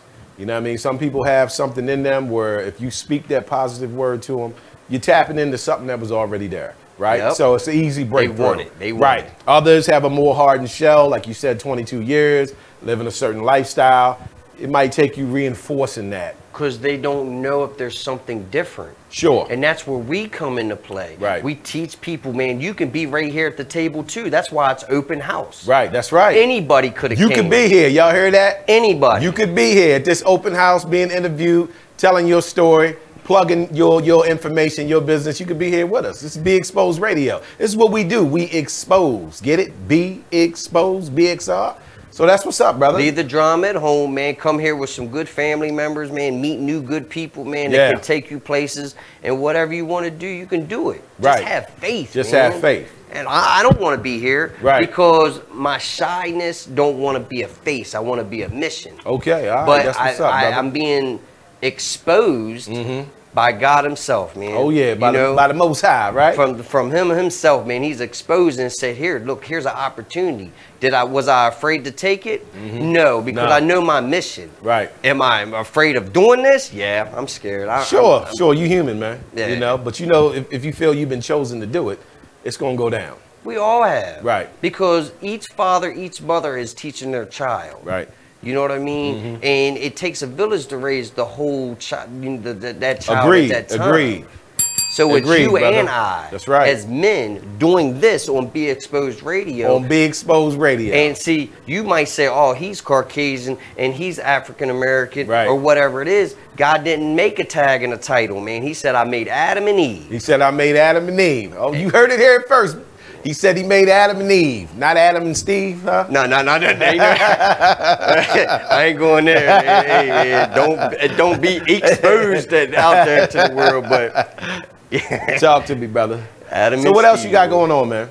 Well, I know you've been on the Come Up Radio several times. Well, I did do one co-host with Mimi Howard on the Come Up. Then, big up to Mimi Howard. Bam. She's the woman. Right. And then I decided to start my own real estate business. Nice. And with zero money down, without coming out of pocket, I learned how to mastermind controlling the contract. Okay. All you got to do, if you from the streets, you know, you control the deal. You feel me? You got the plug. Right. And then you got the buyers. Okay. And you just controlling the deal. And in between, you're the middleman, you're making your profit. True. That's what you do in real estate. Right, okay. You find homes of people that want to sell them, and you sell them to people that don't have time to pay attention to them because they just got the money to invest. Right. And then you just play the middleman, and you do all that, and then you get the check. Okay. All right. I like that, man. You might have to teach me that. Well, I got a show coming up probably next month, man, dealing with real estate. Talk to me about that show. What's the show going to be on? Well, it's going to be dealing with real estate, networking. We're trying to teach people how you can get into this business with no money down. Okay. I'm going to bring some people that's flipping my homes on TV. People who came from Baltimore and from the projects and just grew up and just now got 400 properties all over the place in Baltimore. Nice. Yeah, Mr. Charles, African-American brother, man, very strong and powerful, man. And he does seminars. Big up, Mr. Charles. I like you already. That's how I met him. Okay. Free seminar. Nice. Just put my hand in his hand, man, and grabbed his business card and got out the way. So that's been working out pretty good for you. It's a blessing, man. It's a very blessing. I started off meeting a guy who gave me a plug with 8 properties that I have now, one that we're selling on Broadway and a couple other little areas. Right. Once we get rid of them, he's giving me control of his 15 properties all through Baltimore. Okay. In outer counties. And then I looked at a $500,000 property the other day. $500,000 on the water. On the water. No money down because I have none. But I controlled the contract to the fact that I'm getting $4,000 every month coming in on rentals on each part. Brother, that's what's up, man. That's until you pay. You gotta teach me your secrets. It ain't a secret. It's not I'll a secret. give it to you because I'm going to let you know. Please do, brother. Please do. I don't want no secrets, man. If it's given to me, I want to give it to you. Share it. That's what we need to do more often. We got to share information, man. You know what I mean? Everybody's out in this world trying to struggle, trying to make their way. You know, the bottom line is you got, it's really rich against poor. Overall, you get what I'm saying? And I don't mean it in a malicious way. No. I just mean it in a way of we need to learn some of the tactics that they use to become the rich. What did Jacob Banks said? The oppressed outnumber the oppressors. Exactly. You know what I mean? And that's meaning the ones who are struggling, the ones who are fighting out here in the street to survive, to live, the ones who are addicted to the drugs, the ones selling the drugs, the ones who out here, we outnumber the government. True. But we have to stick together and not against each other. True. Because now we're making the job easy for the government. Right. Because they want to push out there the alcohol limits and laws. And they're supposed to be working for us. And they're not working for us. They not, but they supposed to be, right? Was supposed as a number. Obama was a great man. Right. He did great things, man, especially for the non-violent drug offenders. Right.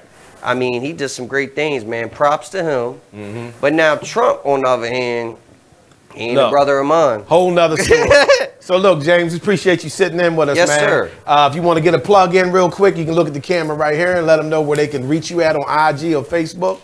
My name is James Spires, Redbeard. That's my personal page to inspire others and coming up.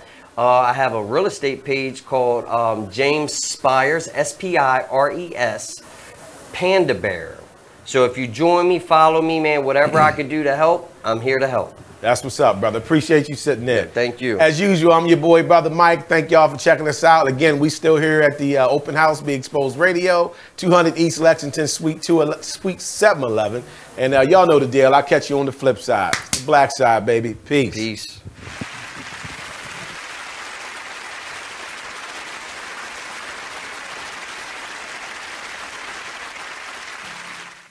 So, Jacqueline. Yes, Mom? I wanted to talk to you about something and... Oh, wait. Hold on. I just got a text. Oh, there's another one. Wow. Busy me. So, anyway... Oh, wait, Mom. I just got a message. My friends keep commenting on my comment. Oh, there's another one. So many comments on my comment. Oh, I can't wait to watch TV tonight. Playoffs! Hey, guys, check out my new video game. Pew, pew. Wait, Mom, what? Huh? What?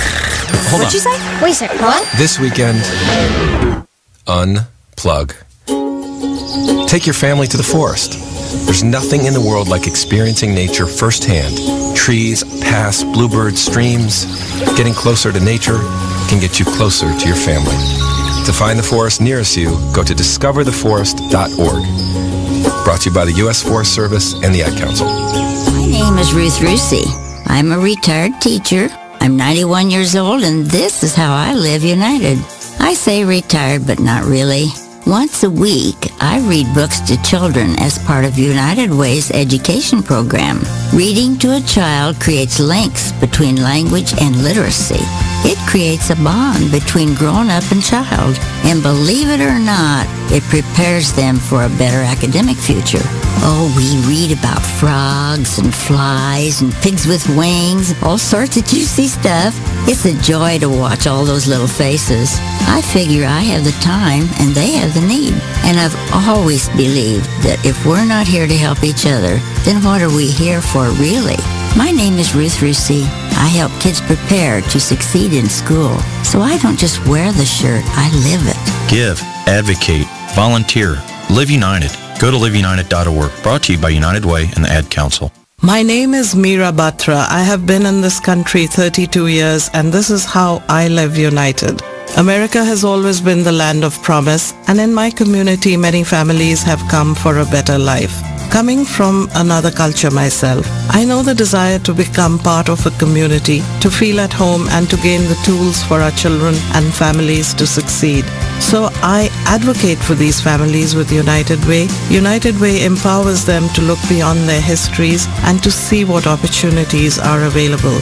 We help them get involved with their kids' schools, network within the community, and when we do, we unite them. We make the community stronger. What I do is something I wish someone had done for me, and I am so grateful I am able to. My name is Meera Batra. I help families see opportunities and succeed. I don't just wear the shirt, I live it. Give, advocate, volunteer, live united. Go to liveunited.org. Brought to you by United Way and the Ad Council. Keyboard Cat, Hamilton the Pug, and Toast Meets World. These are some of the internet's most beloved pets.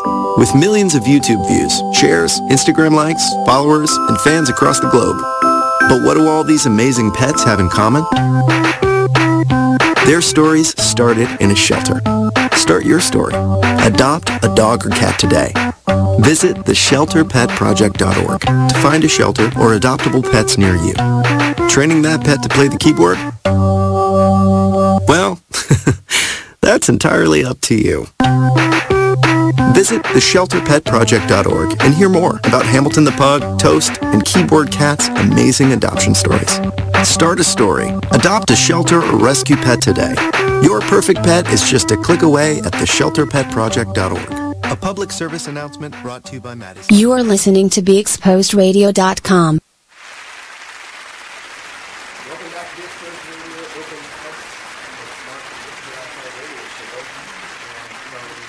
It is what it is radio. It's your girl Q with the new. And we're sitting here with Clee. Clee is a local artist. Actually, one of his pieces is in the office here. And if you go to the Just a Bit Outside Radio Show, I'm going to make sure I get a Facebook page. I'm going to make sure you get a picture of that and put it up. But in addition, you do photography as well. Yes, I do. And we were talking a little bit before. Yes. And it's interesting because you have a very similar story to someone that was on our show. You do this art, but then you also, in your regular job, like you drive a truck. Yeah, professional truck driver. Like big rig? Big rig, any truck they put on the face, I can drive it. So it's pretty much it, you know. So how do you like manage your time? It's hard to manage my time to do that, and then to go home to be the dad, you know, a single dad. You know, it's hard to do that and pick up the paintbrush and pick up the camera. You know, I got a small window. So. How old are your kids, and how many? My oldest is for that. Middle son is 19, graduated, and then my youngest son is 10. Okay, so they're a little older, so you don't have to like worry about them as much. Campus, no back to that role, you know. No, I'm good. I'm good. You were showing me some of your work you do. Like, I mean, just like tell everyone. Do you have a Facebook page or a website? I got a website that's being worked on as right now. I got an Instagram page. You can follow me at Visual Image Photography, VIZUAL_image_photography. You see most of my work on there that I take, display, work on, you know, pretty much. How did you kind of get into the photography and art in general? Art is a gift. You know, it was a gift. I started, you know, like when you're born and you start the color and stuff, they tell you to draw within the lines. And me, as I got older, I picked the pencil and started making my own lines. So when it got older and older, as photography and started painting, it was self-taught because I wanted to learn. I used to watch that guy on MTV with the afro. Yeah. I used to watch him and just amazed what he would do. And I just went to Michael's. Can I say that? Okay, all right. Make sure. All right. To the art store and picked up a paintbrush. Didn't know what I was doing. Didn't know the names of paintbrush, and I just started painting. And from there, I just took the chance to just display the work, and people liked it. And then from there, I was asked to do that painting in there for a fundraiser. So from the fundraiser, you know, in between the fundraiser, I picked the camera up as a hobby. It was an outlet. You know, I was going through things, and like I explained to you outside, that when I looked at the painting, it was actually, I was painting myself in a bondage, a guy in a chain. You know, some people look at it as slavery, but it wasn't slavery. You know, I was bonded in myself because I didn't let myself grow. I was always worrying about what other people would think if I took that step. And when it comes to find out, when you allow other people to dictate your life, you become a bondage. You come in chain. You don't allow yourself to grow. So once I broke that part, when I picked the camera up, whatever I picked up the camera, I promised myself I'll be better than the next time. Then I shot with the camera, and I have grown a lot with that. Nice. Thank you. I mean, that's awesome to be blessed with such a talent and for it to come naturally. Now, ask me how I get down. I give you the best stick figure ever. And you get real fancy. I'll put a little mustache.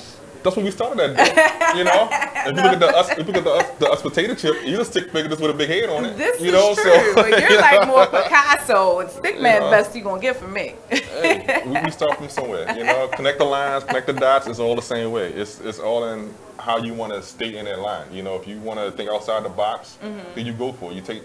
You're gonna fail. The best life experience to me is failing because I can always go back and look at it and say, hey, what I need to do to make myself better. Absolutely. How do I correct this, you know? And now you got so much technology out there, especially, you know, the University of YouTube. You had no reason not to learn to become better. That's true. If you don't want to learn to become better because you're lazy, you don't want to do it, you don't want to grow, you contain it yourself. But I don't want to contain myself, you know? I like that phrase, University of YouTube. Right. Something I need to do, like even just around the house or in the car, it's like, check out YouTube. Oh, okay. yeah. That's it. Have you had a chance to, other than your... I don't exist. Here we go. You should have worn green, eh? I love that. Thank you.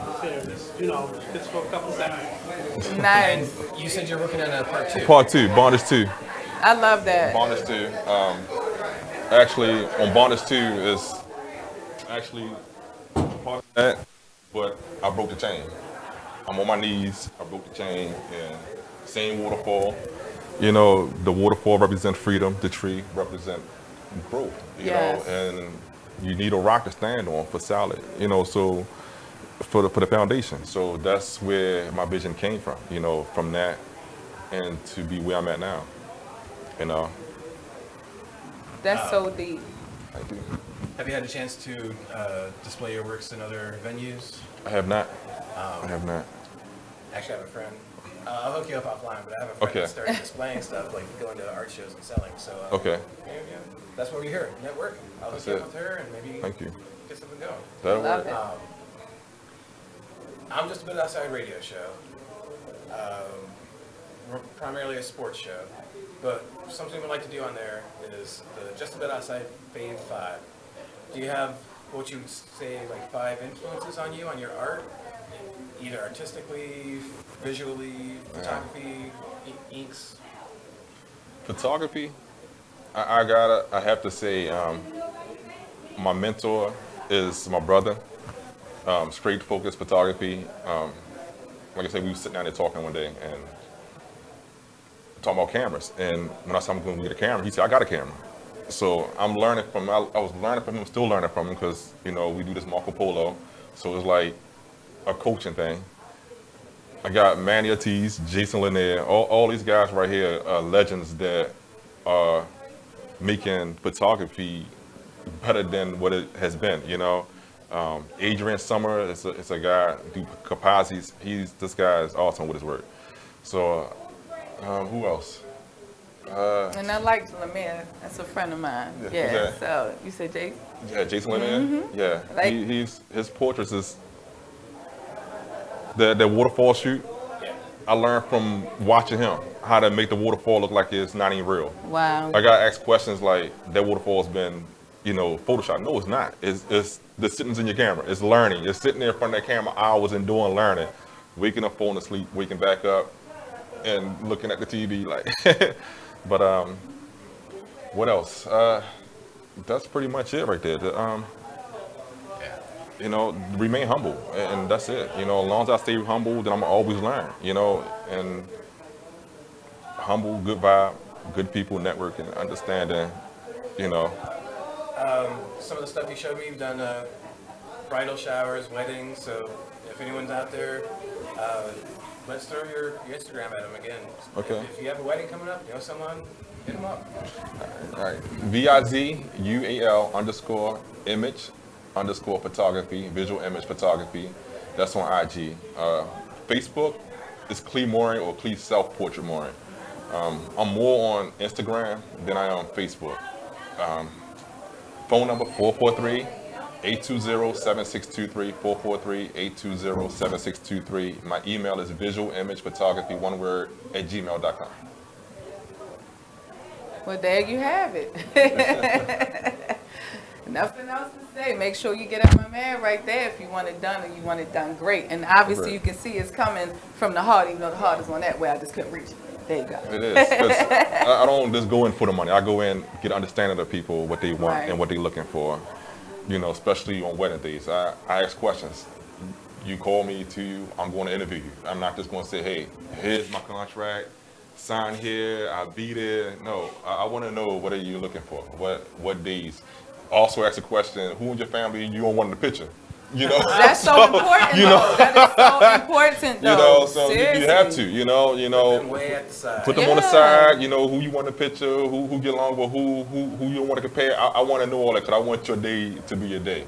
You know, and I want to go there, get my shots, be happy with my shots. Because if I'm not happy with my shots, I'm not. You know, that's how I am. You know, I'm not. It's more of the emotion of making your memory, so when you look back in your book, that you see like this is what happened the day that I got married, or this is the day what happened, a family reunion, or event, or a birthday party, anything to that nature. I want to bring that vision out, you know, not just not just here's the contract, pay me, I'm going about my way, you know. You're building relationships, Yes. long-lasting relationships, because you're building long-lasting memories. Yes. I love it. I was just giving the sign. We got a minute left. So again, Cleve, self-portrait photography. No, clear. It's visual image photography. Visual image. Visual image photography. Hit him up on Instagram. He gave all the information. Email. Did you give email? Yeah. Yes. Okay. Yes. Hit him up, and thanks for coming to the. Thank y'all for inviting me. We appreciate it. Thank y'all. I can't wait to see part 2. You want to see part 2? Part 2. Thank you very much. Thank you. And thank you.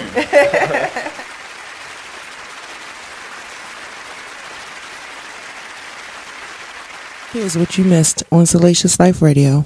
You know, when it comes to your children, especially if you're dating someone that you actually like you do want it to work. So you're gonna hope and encourage the relationship between your child and that person because you like that person, you know, so you're gonna hope for the best. I mean, sometimes it just doesn't work and you can't make it work. You can't force it. It's like a branch. You keep bending it. Eventually it'll snap, and even if you put it back together, it'll never be what it once was. But you definitely pray on it. You hope for the best, you know, because like nobody wants to spend the rest of their life alone just because a particular relationship didn't work out, but you had this beautiful creature as a result of it, you know. But you don't want to necessarily spend and you're not all of a sudden a bad person. You're not all of a sudden not going to fulfill this other person's needs. You, madam, are a harlot and a scoundrel.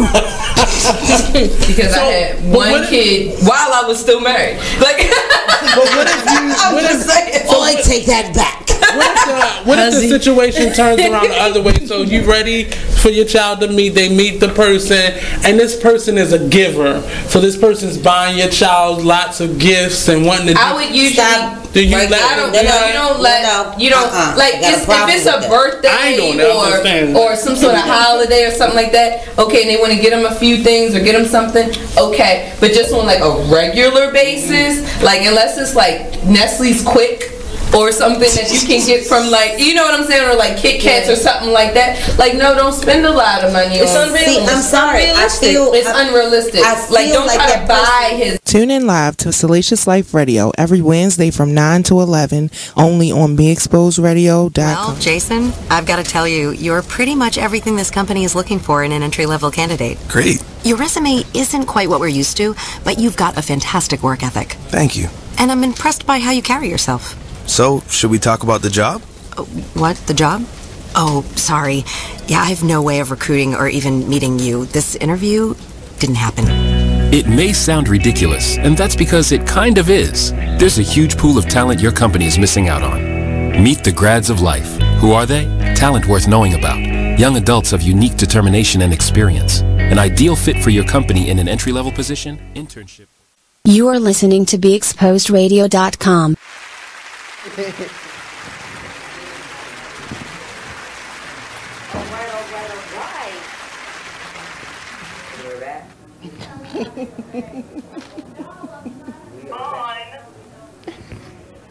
We are back. You know, this is really awkward, you know. At one point in time, maybe they should put a camera here, you know, television, something. You know. Something. It's a little awkward. All right, so you are back. I am Coed Bliss, along with my other host, Mr. DeBrahma Bull. What's going on, everybody? We are McBlean's Couch on Be Exposed Radio. Open house. At the open house. And today we are visited by, please introduce yourself. I am Nikki Anardo. I am founder and CEO of Prepare to Be Pursued. I'm a dating preparation coach. That is Prepared to Be Pursued. Yeah. AKA she's the female hitch. Yo. She's a dating coach. So.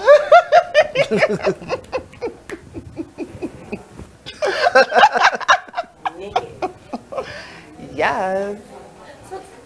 Yeah. Give us a brief synopsis about what it is you do. All right. So I pretty much help single ladies who have been out of the dating game for a number of years and would like to re-enter the dating world, right? So I hold their hand through the process. I pretty much help them figure out things about themselves that they really wasn't really looking into on their own, things that would actively help them have a good experience when dating, right? A safer experience when dating. I also help ladies that are actively dating but are just not having a good experience, right? And so I get into their situation and then help them determine how to improve their experiences. Yeah, so that's basically in a nutshell what it's all about. So let me ask you a question. Yeah. Cameras and reels and showing them and then sit and watch. That's a good what question. you do. So I offer, in addition to my one-on-one coaching, where you know, there are packages that I offer around that, and then I also have group coaching available. But in addition to that, one upsell I offer in my programs is that I can go out with them. So I've done that for a number of my clients, where I actively go out with them on a day out or a night out. And yeah. So you be what is it called? Searing those. I'm gonna say, so you be radioing them in the ear, telling them what to say. Well, no. Don't say that. Well, That sounds the key crazy. That's what we do in our one-on-one coaching.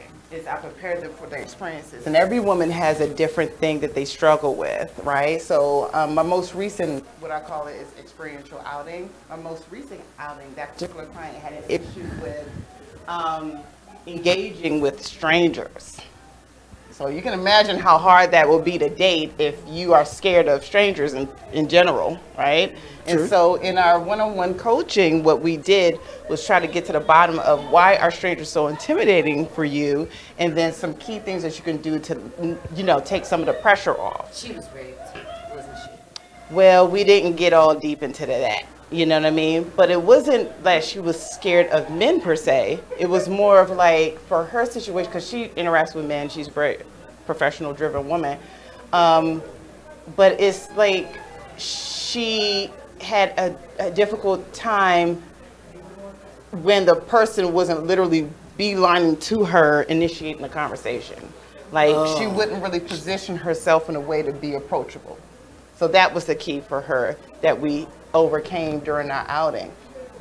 So I mean, at that particular, the purpose of that experience was just for her to see that she can do it, right? And she did. She actually engaged with about 4 or 5 gentlemen that night. So now she's able to actively do that, you know, whenever she's out and about on her own. So let me ask you a hypothetical question. Sure.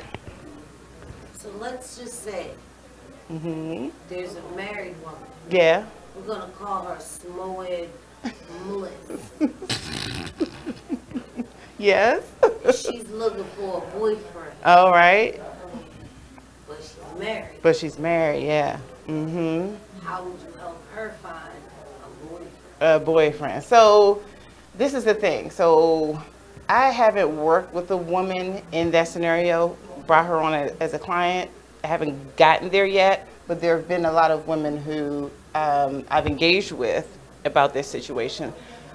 What tends to happen there is, you know, like if they're separated, you know what I mean? Because women that are actively married, they don't come to me, you know what I mean? But women that are like separated and actually kind of want to start putting their foot out there and stuff like that, they tend to still be kind of like hooked on their situation.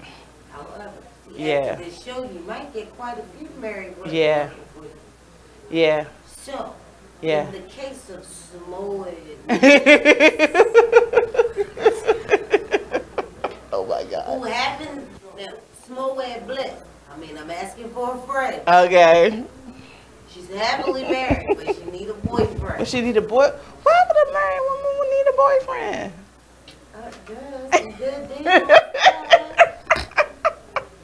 So the thing about that is, you could, I mean, I could have a conversation with a woman or in a seminar, and married women can show up, you know what I mean, and then get the information and then go off and do what they want. So y'all hear that, married women? But y'all gotta show up to the seminar and get the information. But I can't control that. So Smoke Bliss, miss, wherever you are, She ain't gonna help you cheat on your man. No, I'm not going to do that. So I can't do that. what type of clientele do you usually have? So it's mainly professional women, you know, career-driven women. Strippers? No, I have not worked with strippers as of yet. They technically usually don't have a problem, do they? Yeah, that's not the problem. Attractive men is not their problem. Shout out But to Cardi B. but qualified men might be an issue with them. I don't know. But you know, I don't discriminate. It's like as long as your goal is to become married or at least improve your choosing skills, so that you're not wasting time and years with folks out here that are literally just time wasters. So the purpose of your company is to find long-term relationships for the most part? Yes, absolutely. You know, and stop like getting into these situationships, and as a woman, you're thinking that you're in a relationship, and the dude is off like that ain't my lady. That needs to stop. We got to do better. Black love matters. Yeah, I mean, it's possible. It's like there's just certain things that we can just do differently. And you know, I've been single for a long time. Now I'm in a relationship, but before then I was single for a long time. In situationships, in things like I had to just learn from. And I've been in this space, like relationship space, you know, gaining a lot of knowledge from a variety of different types of people about how they date, how they think. Men have poured into me a lot about how they operate, you know, how they choose women, why sometimes they might show up in a relationship or dealings with a woman different from another woman.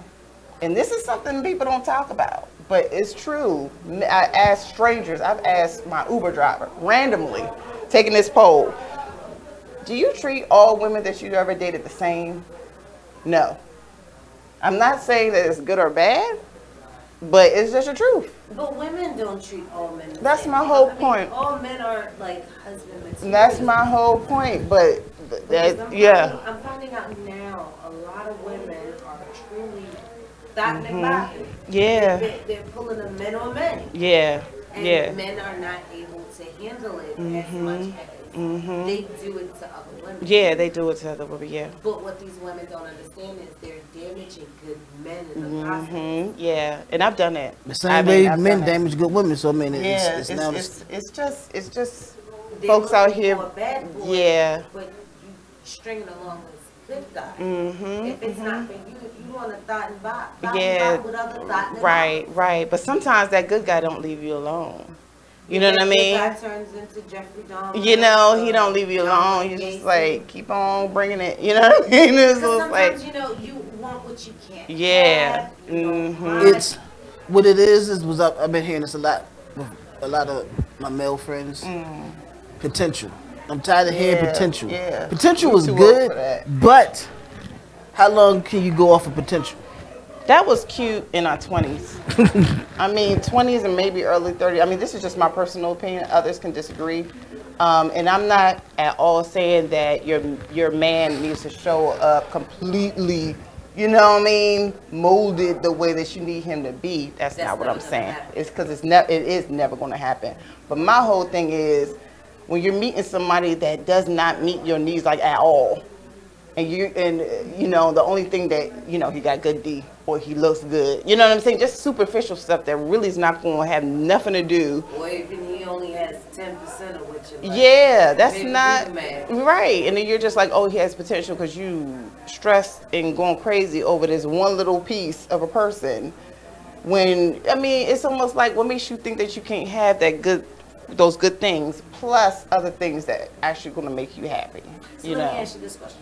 Do you believe in the 80-20 rule? Break that down for me. I've heard it, but remind me what that It's from is. one of my favorite movies, but I find it to be actually true. Okay. It's from Why Did I Get Married? Why Did I Get Married? Yeah. Uh-huh. The 80-20 rule states that one person can only give you 80% of what you need. Okay. In a relationship. Right. So when you're helping these women find mates, Right. do you try to get them to understand Yeah. the 80-20 rule? Absolutely, because you know, we all talk about our standards. We all talk about our list. And you have to have standards. I mean, I think it would be ridiculous to not have standards. But we just sometimes get out of control. A lot of times out of control. And that's why that's the first thing that I do with my ladies is let me see what your list is looking like. And I actually guide them through it. And it's more of like, they have to recognize this on their own as far as what's really important to them, you know? Yeah. However, what they don't think about, this is what's interesting to me. 1 minute. Okay. What they don't think about is how the guy or how the relationship is going to make them feel. You know what I mean? We want to stop right there. Tell us how they can reach you. Oh, absolutely. At www.preparetobepursued.com, or I am on Facebook, Nikki Anarado, Anarado. Now check us out. You know you can take us anywhere. Follow us on Facebook at BeExposedRadio.com on Facebook, as well as on YouTube. Yes. McLean's Couch Radio Show is on YouTube. Catch up on the old show, so when we come back, boom. You be caught up. Be amazed. Now, I have one thing before we leave. Yes. I tell people, when somebody show you who they are, believe them. And I think a lot of times we dismiss that because we want to believe that's not who they know. If they show you who they are, believe them. That panel discussion I told you about, that's exactly what they said. So, yeah. Boom. Got it. We're out.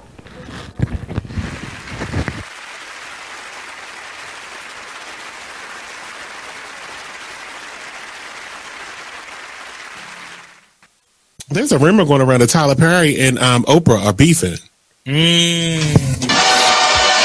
Well, let me tell you about this. Tyler, okay, told Oprah, bitch, if you don't have my money, we're going to have a problem. Ooh. Oprah said, what is the problem? Ooh. You said if I don't have your money, there was going to be a problem. So Oprah is standing her ground like, bitch, I'm in charge. Yeah, you know, you may have a $250 million studio over there that you film all your shows and movies and stuff on, but I have the empire. That's what Oprah said. Oh, these are her exact words. Allegedly. I made this up. But allegedly. I made it all up.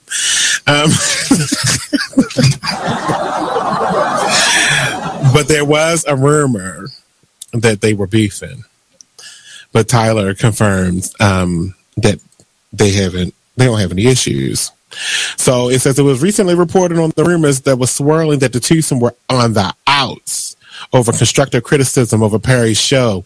Well, I got some constructive criticism, and we can be on the outs, Tyler, and I don't give a damn because I'm going to make a promo out of this anyway and share it to your page.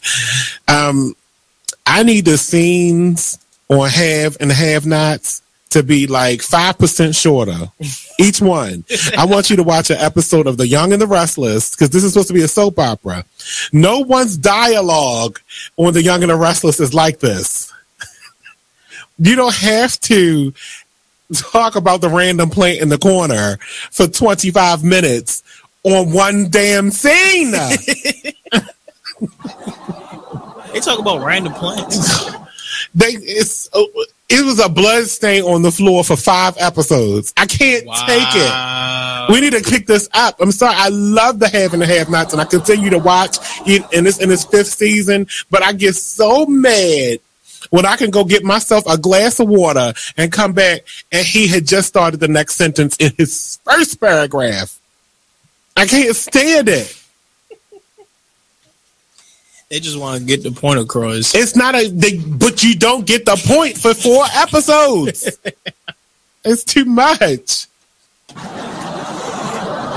So, now according to ET Online reports, Tyler Perry has a pre-cut and dried response to a pretty cut and dry response to the rumors about him and Oprah. Here's what he says. It's completely false. What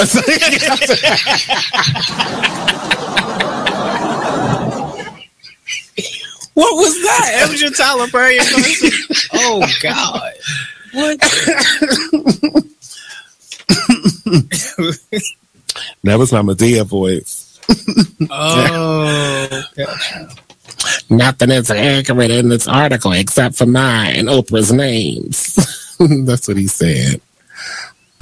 I mean, you see what I mean? You gotta stick around. I mean, every Tuesday at 7 p.m. I mean, they pay us to do this, so we go off every week. Have my money today. Man, it is what it is. Then last week you told me your wife was cooking. Man, it is what it is. Then again, I don't think I want your wife cooking because you don't like it. Well, it is what it is. This Fly T Miles, also known as Tyree Miles, and Mr. Miles the writer. Hip Hop K. Check us out every Friday on Be Exposed Radio. It is what it is. 9/11. Are they ready to? I know they're not ready to accept it, but yeah, exactly. That's my whole thing. Like, how many of them? You are listening to BeExposedRadio.com. They say we on. I'm like, oh shit, I say something. Yeah. You need headphones? We live. Oh, we're live. How y'all doing? Welcome to Be Exposed Radio. We have an open house event today. Oh my goodness. Everybody came out. I know y'all watching the show. It's been back-to-back shows and back-to-back interviews and everything. And we're having an awesome time. Of course, you have me, Mimi Howard from On the Come Up Radio. I'm live. What up? This Jungle. Regular, huh? My co-host, crazy co-host, Jung Jung. We got special guests. Yes, and I want y'all to meet them. They are from. Where y'all from? From the east side, baby. Okay. Nah, east what's side your name? where? Wait, state where you from? What's your name, first of all, God? Yeah, my name's Black Luck, BLAK. Black Luck. LUCK, aka Jimmy Mack. Okay. Lords of War General, man. Soldiers out now on Lazy K's Dope Mix. Okay, Go we're cop gonna get that. into all of that. Okay. Salute. All right, so that's what's up. That was a good introduction for yourself. So I hear that you're a rapper and everything. You rap or Yeah. what do you call the type of music that you do? I call like reality soul music. Okay. Reality soul Music. hip-hop music. Do you sing? Nah. Reality soul, lyrical. I ain't. That's too much. I mean, classifications. No, Okay. You making it sound like a science project. Oh shit. It should be. Young will always make stuff sound like a damn science He a project. scientist. Yeah, he is science. Okay. He gotta be all into it. Technical. Yeah, technical. What you and what like God damn, he said reality soul. I'll explain why I say that. Cause reality, you know what I mean? Cause I don't have like imagination. Like you listen to my music, I'm not gonna tell you about stuff in outer space and dragons, rainbows, and wild shit that don't make no sense. The reality makes sense. Basically your perception on the world, how you see it from where we from. We from the east. We not from down south. We not from the west. We not from Chicago. We right here in Baltimore. What she asked you, where you from? From the east coast. East Where at? The whole east coast. I claim the whole east coast. What exact state are you from? See, I lived in different places my whole life. So you what like you just jump around? You don't I never claim been nothing. in one place for You just too claim long. east side. The whole respect east that. coast. Cause I Okay. lived everywhere. I've been everywhere. I could take you. There's about three of them. I can take you to Baltimore. I can take you to Jersey. I can take you to New York. Yeah, you got an accent. Okay. Let me see if I can figure out this accent because you see, since you've been everywhere, you have like this funny accent. It sounds New Yorkish. I can make my words up, by the way. I can make any word I say. What about it's him? really a word. What about him? He can do it too. You can do whatever was it.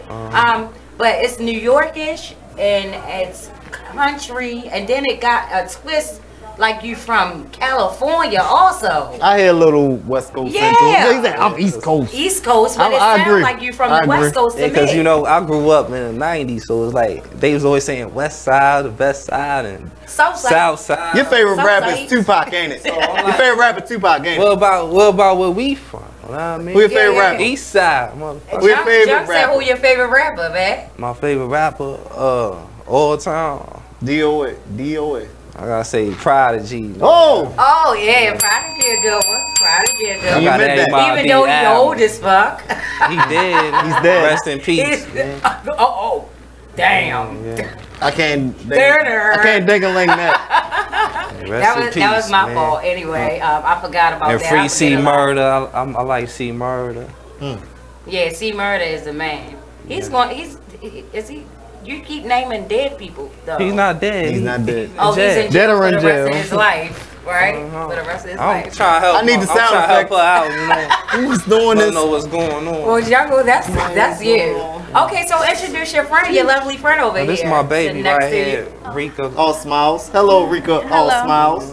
That's my ride or die. She ride. I can tell. We can tell. And she basically is that's your baby. That's my baby. Yeah. Oh, okay. Now Okay, she so the- have yeah. you been traveling with him from all over this East Coast situation, and you sticking by his side with his rap career and stuff like that? So, do you have any shows and stuff coming up? We got Like, a show tonight in DC, man. Uptown.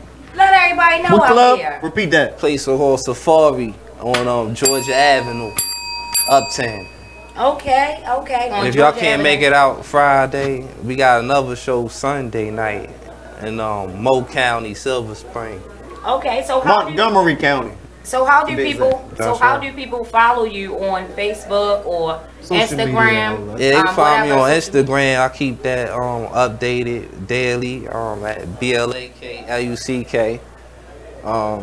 We got this T-shirt line, about to launch this mobile And app. what is that called? It's called Black and Company. Black and Company. Okay, Yeah. I like that. They got New York and Company. Then they got a whole bunch. Black and Company. we need something too. Yeah, that's it. You about that life, about how the community. I guess you're saying like the urban community. They that's need right. something. We want it too. We need want something too. why can't we have something? Exactly. I Everybody else get a parade, a show. What How about can I get a us? shirt? Just holler at me. All I ask for is a shirt, man. What size? Medium everything. Okay. Medium, We medium. really need a damn small. I just want a shirt. Extra small. Yeah, we got re-up on those small. If you don't give me no shirt, I'ma dish you. Yeah, we got I'ma dish you. We got the 2, 3, 4 X. I'ma diss him, love. You his backbone, He's so definitely you don't give me trying no to, shirt. I guess you can call him blackmail or something like that. What is it called? I'm gonna get his ass. Sabotage. I'm trying to support him. Yeah, we gonna give you I'm something. trying to help me help you. We gonna get something right both of y'all, man. We gonna get both of y'all shirts. So Exactly. do you have Well- men and women clothing? Oh yeah. Oh, okay. Black. You can't. The ladies is what's gonna sell the clothes. Facts. Yeah, 'Cause ladies y'all with a blew fat up. butt. Y'all blew up fashion. Food up, food up. Yeah. Whoever on that is paid. Oh yes, Yeah. yes. Fashion Yeah, you over, got yes. that West Coast and that West Coast You get accent. paid, yeah. Get paid. Yeah, get paid. That's what I was saying. It was like I never been to Cali my whole life. Everybody be like, yo, you from California is Cali? a really nice place, You know? and I swear you have that Get type paid. of. You have that type Man, of. I should listen to like a lot of Cali shit though. I need to adjust my brim like so, him. Can you spit something for us? Let the people hear, and let everybody know what mixtape it came from. Who would you like to work with in the industry? Do gonna you go plan acapella? on staying in Baltimore? Because you always say that you're jumping around. Yeah, I never lived nowhere longer than 3 years since birth. Ain't nothing wrong with that. I mean, I'm just. I've been here for 2. I'm trying to be here longer than 3. So you should know Spanish and all that shit. I know a couple words.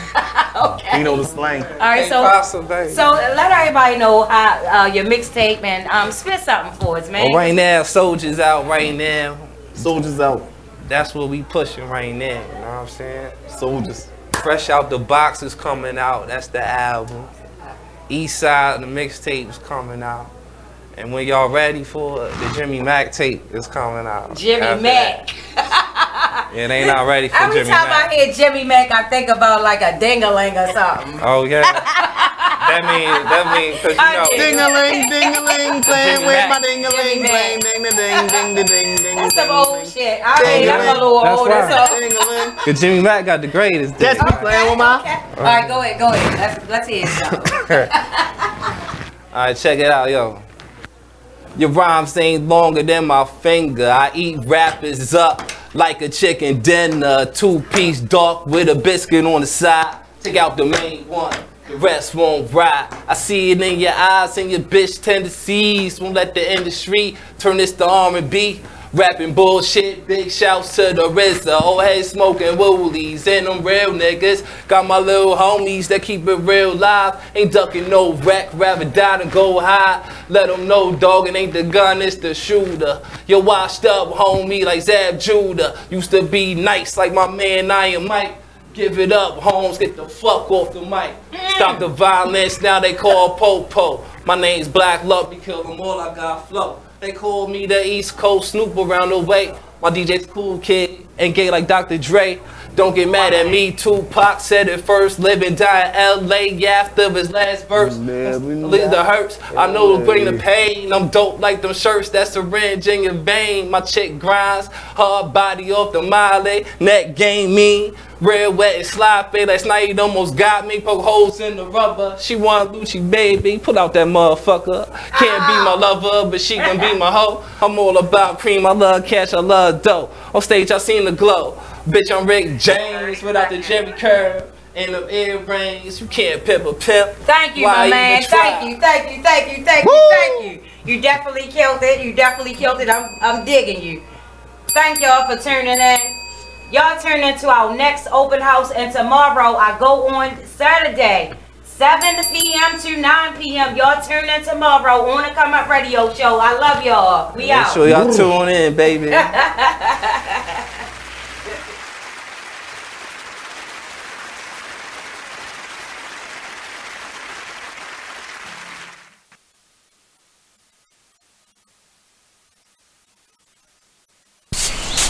Whoa. The moment my son saw a redwood tree. It's huge! Is the moment I knew that for him, You can't even see the top of that thing! even the sky